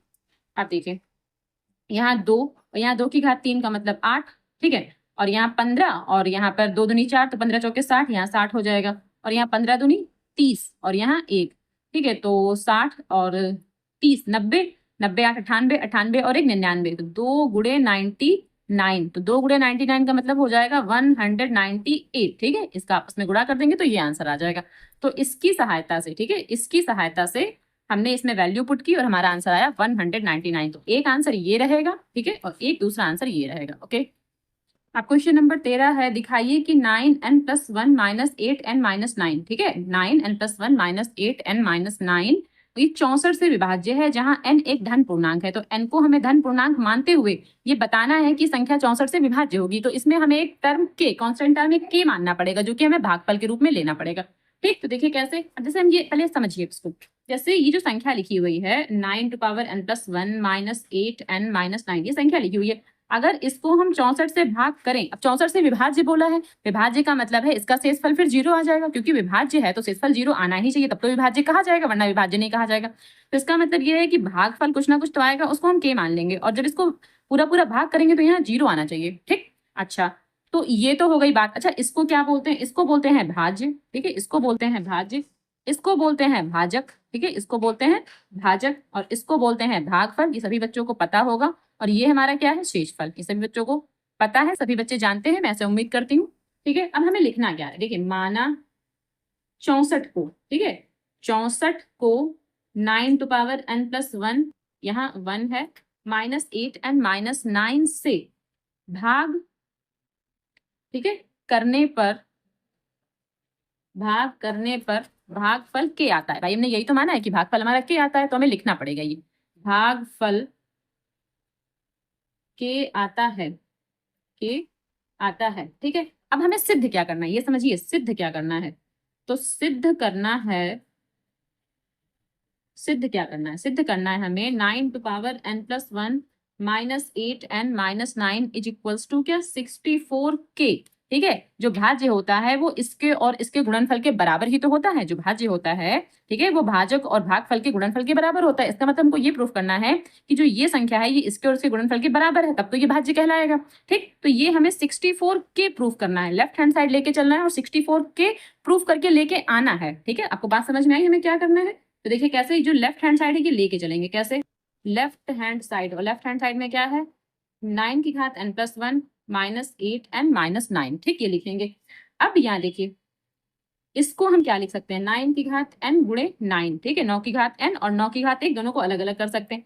फिर यहाँ 8n और यहाँ 9। अब ये 9 की घात n है, इसको लिखेंगे 1 + 8n, ठीक है, 1 + 8n, और ये मल्टीप्लाई में 9 जो है ऐसे लिखा रहेगा, -8n - 9। अच्छा, इसको समझिए, यहाँ पर अपना हम बाइनोमियल थ्योरम वाला फार्मूला खोलेंगे, ठीक है। तो मैं पूरा एक साथ लिखते चलती हूँ, कैसे, NC0 1, यहाँ 1 की घात n, ठीक है, NC0 1 की घात n, फिर प्लस NC1 और 1 की घात n-1, क्योंकि यहाँ इसको a मानते हैं तो एक एक टर्म कम करते हुए जाते हैं, तो n-1, और 8 की घात 1। अब यहाँ से क्या, जो 8 की घातें हैं वो शुरू हो जाएंगी, तो 8 की घात 1 प्लस NC2 1 की घात n-2 और 8 की घात 2, ठीक है, प्लस ऐसे ही NC3 और 1 की घात n माइनस 3 और क्या 8 की घात 3 प्लस डैश डैश डैश और कहाँ तक जाएगा एन सी एन और 8 की घात n, ठीक है, एन सी एन 8 की घात n और गुणे में 9, क्योंकि यहाँ पर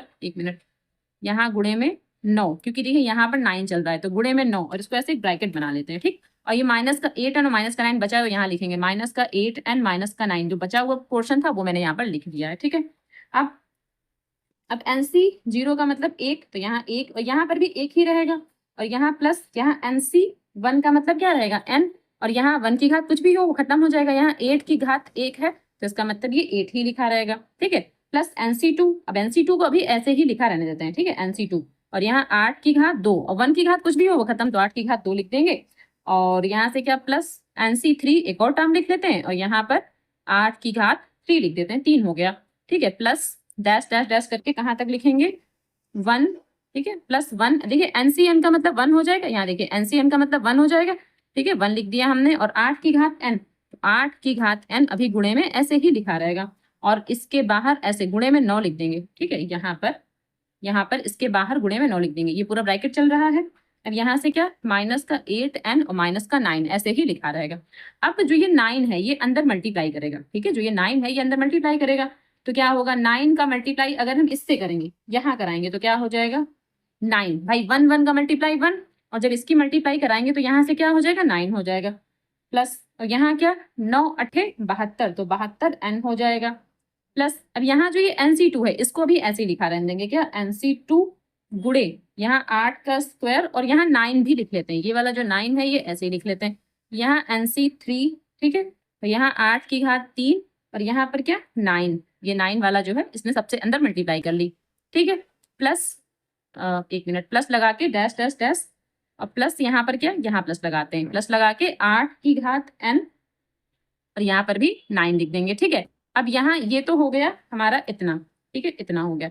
अब यहाँ से माइनस का 8n माइनस का 9, अच्छा देखिए अब इसमें कैंसिल क्या हो रहा है 9 से, ठीक है, ये 9 से ये वाला 9 कैंसिल हो जाएगा, ठीक है, ये वाले 9 से ये वाला 9 कैंसिल हो रहा है और देखिए यहाँ 72n है यहाँ 8n है, दोनों आपस में घट जाएंगे तो 72 में से जब 8 घटेगा तो क्या बचेगा 64n, ठीक है, प्लस और यहाँ इतना पोर्शन जो ये हमारा बचा हुआ था इसको कैसे लिखना है, इसमें से हमें 8 स्क्वायर का कॉमन ले लेना है, ठीक है, 8 स्क्वायर का हमें क्या लेना है कॉमन लेना है, तो कैसे लिखेंगे 8 स्क्वायर और यहाँ बचेगा क्या NC2, ठीक है, NC2 प्लस और ये जो 9 है ना 9 को भी कॉमन ले लेंगे, 9 भी हमें कॉमन लेना है तो 9 पीछे लिख देंगे, तो यहाँ से NC3 सिर्फ 8, अब यहाँ देखिए 8 स्क्वायर कॉमन लिया है तो यहाँ से क्या NC2 तो लिखा जाएगा, यहाँ से क्या 3 8 थे, एक 8 तो बचा रहेगा ना हमारे पास, ठीक है, तो ये लिख दिया प्लस डैश डैश डैश और यहाँ से क्या अब यहाँ देखिए 2 8 निकल गए तो इसमें से 2 8 हमें कम करने पड़ेंगे, यानी कि 8 की घात n-2 हमें ऐसा लिखना है और जो ये 9 है ना 9 सबके पास था तो इसको सबसे बाहर गुणे में ऐसे लिख दिया हमने, ठीक है, सबसे बाहर गुणे में हमने इसको ऐसे लिख दिया।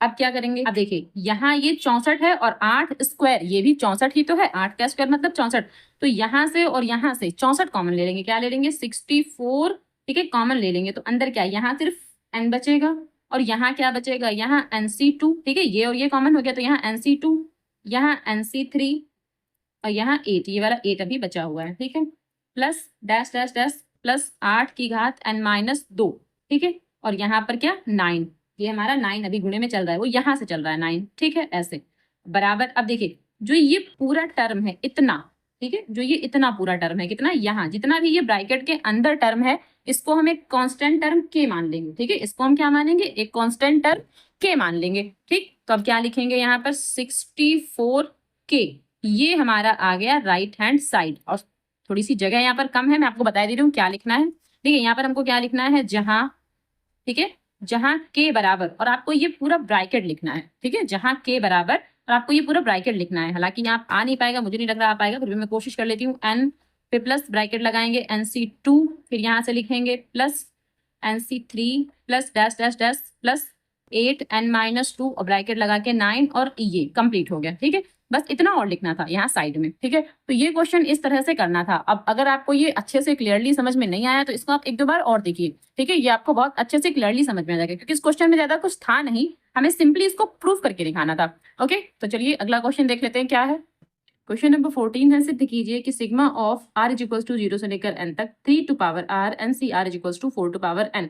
ठीक है, तो इसको हमें सिद्ध करना है, 4 टू पावर n लेकर आना है। और दूसरी बात, जब भी यहाँ सिग्मा लगा होता है इसका मतलब ये होता है कि इस संख्या को हम प्लस कर करके आगे बढ़ा सकते हैं। ठीक है, प्लस करके आगे बढ़ाते हैं, सिग्मा का मतलब ये होता है। ठीक है, तो चलिए लगाते हैं इसको। अच्छा, ये सवाल ना, इसमें एक दो फार्मूले हैं जो हमको समझने हैं। अगर आप फार्मूले समझ जाएंगे तो ये सवाल आपको आसानी से समझ में आ जाएगा। हालांकि इस सवाल में कुछ नहीं है, 2-3 लाइन का सवाल है, सिंपल सा सवाल है। ठीक है, तो पहले आप फार्मूला ध्यान से समझिए कि इसमें हमें समझना क्या है। जो हमारा मेन फार्मूला है a प्लस बी की घात n। ठीक है, अगर इसका हम प्रसार करेंगे तो कैसे लिखेंगे भाई? ऐसे तो लिखेंगे NC0। ठीक है, फिर यहाँ NC1 ऐसे लिखेंगे, फिर NC2, मैं यहाँ प्लस भी लगाते चलती हूँ, प्लस प्लस। ठीक है, और फिर यहाँ प्लस क्या, NC3। ठीक है, फिर यहाँ प्लस लगा लेते हैं, प्लस डैश डैश डैश करके प्लस कहाँ, NCn तक। भाई n है तो NCn तक हमने तो फार्मूला लिखा। अब a की घातें क्या होंगी? a की घातें घटेंगी, इसका मतलब a की घात यहाँ तो n रहेगा, लेकिन यहाँ a की घात n-1, यहाँ पर a की घात n-2 और यहाँ पर a की घात n-3। ठीक है, ऐसे लिखेंगे उसको हम। आप देखिए यहाँ पर a की घात n-n। ठीक है, यहाँ a की घात n-n मतलब 0। या तो हम ये टर्म छोड़ दें 0 वाला, और अगर लिखना है तो या तो a की घात 0 लिख दें या तो फिर यहाँ पर हम 1 लिख दें, क्योंकि a की घात 0 मतलब 1।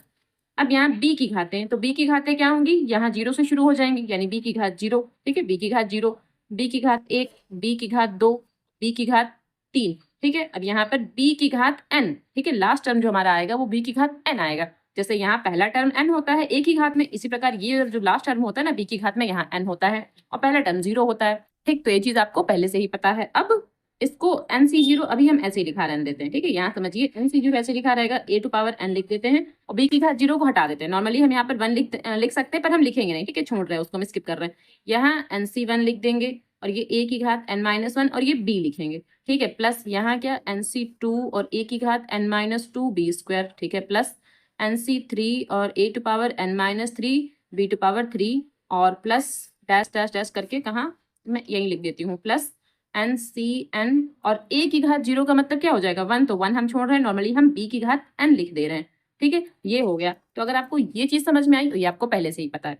तो अब मैं इससे रिलेटेड एक फार्मूला और बता रही हूँ, वो समझिए। अगर हम इस a की जगह पर, समझिएगा, अगर हम इस a की जगह पर 1 रख दें, ठीक है, अगर इस a की जगह पर 1 रख दें तो क्या होने वाला है, ये देखिए, 1 प्लस b की घात n। तो जब हमने a की जगह 1 रखा तो जहां जहां a है, समझिएगा, जहां जहां a है वहां वहां क्या आ जाएगा, 1 आएगा। ठीक, तो समझिए कैसे, NC0 और यहाँ क्या, 1 की घात n प्लस NC1, यहाँ 1 मिनट, यहाँ 1 की घात n-1, यहाँ b, यहाँ NC2 और यहाँ 1 की घात n-2 और b²। ठीक है, फिर NC3, यहाँ 3, यहाँ 1 a की जगह 1 टू पावर n-3 और b की घात 3 प्लस डैश डैश डैश। और यहाँ तो कोई फर्क नहीं पड़ेगा, क्यों? क्योंकि यहाँ 1 वाला टर्म जो है आएगा नहीं, क्योंकि अगर 1 वाला टर्म हम मान लेते हैं आता भी है तो 1 की घात 0 और वो फिर से हमारा क्या, 1 हो जाएगा। तो ये वाला टर्म ऐसे ही लिखा रहेगा, NCn b की घात n। ठीक है, ये आ गया हमारे पास। अच्छा, और समझिए इसको कि NC0 ऐसे ही लिखा रहेगा। ठीक है, अगर 1 की घात n है या 1 की कोई भी घात है तो वो क्या होगा, 1 ही रहेगा। इसका मतलब ये 1 यहाँ पर छोड़ देंगे, ऐसे ही लिखा रहेगा। फिर NC1 और यहाँ भी 1 है तो 1 की घात कुछ भी हो 1 ही रहेगा, तो फिर ये भी छोड़ देंगे, यहाँ सिर्फ b बचेगा। प्लस यहाँ पर क्या, NC2, यहाँ पर भी ये छोड़ देंगे, सिर्फ b² बचेगा। प्लस NC3 और यहाँ पर b³ बचेगा, क्योंकि ये 1 की घात n-3, ये भी छोड़ देंगे। Plus and dash dash dash plus लगा के NCn और b की घात n। ठीक, तो अगर आपको ये चीज भी समझ में आई है तो बहुत अच्छी बात है।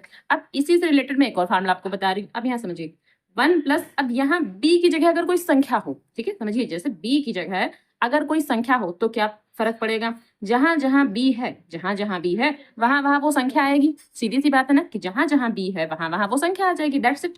अगर हम मान लीजिए यहाँ पर हम 5 ले लेते हैं, चलिए हमने 5 लेकर सॉल्व करेंगे इसको। ठीक है, तो हमने यहाँ b की जगह 5 ले लिया, इससे क्या होगा, NC0 प्लस NC1 और b की जगह क्या आएगा, 5। ठीक है, 5 आएगा, प्लस NC2 और b की जगह 5 का स्क्वायर। ठीक है, यहाँ NC3 और यहाँ b की जगह क्या आएगा, 5 की घात 3 plus dash dash dash plus NCn और b की जगह क्या आएगा, 5 की घात n। ठीक है, 5 की घात n। तो हमारे पास कुछ ऐसा बनेगा। क्या आपको ये चीज समझ में आई है? ठीक है, क्या आपको ये चीज समझ में आई है? अच्छा, अब अगर हम ये कहें कि ये चीज देखें, हम सिर्फ इतना देखें और इससे ये क्वेश्चन बनाने की कोशिश करें तो कैसे बनेगा? ठीक है, बात समझ में आई? हम क्या कहने की कोशिश कर रहे हैं कि अगर हमें सिर्फ ये चीज दिया हो और इससे हम कहें कि इस तरह का एक क्वेश्चन बनाने की कोशिश करें, इसका प्रसार दे रखा हो और एक क्वेश्चन बनाने की कोशिश करें तो कैसे बनेगा। तो आप क्या करिए, सबसे पहला टर्म पकड़िए, यहाँ पर NC 0 है, यहाँ पर कोई टर्म नहीं है, इसका मतलब A हमारा 1 रहा होगा। यहाँ पर कोई टर्म ही नहीं है, इसका मतलब A हमारा कहीं ना कहीं 1 रहा होगा, क्योंकि कोई टर्म नहीं है तो 1 रहा होगा। ठीक है, फिर लास्ट टर्म पकड़िए, लास्ट टर्म में क्या है, 5 की घात n है, इसका मतलब जो B रहा होगा कहीं ना कहीं 5 रहा होगा, क्योंकि जो लास्ट टर्म होता है ना वही हमारे पास B बनता है और उसी में n आता है।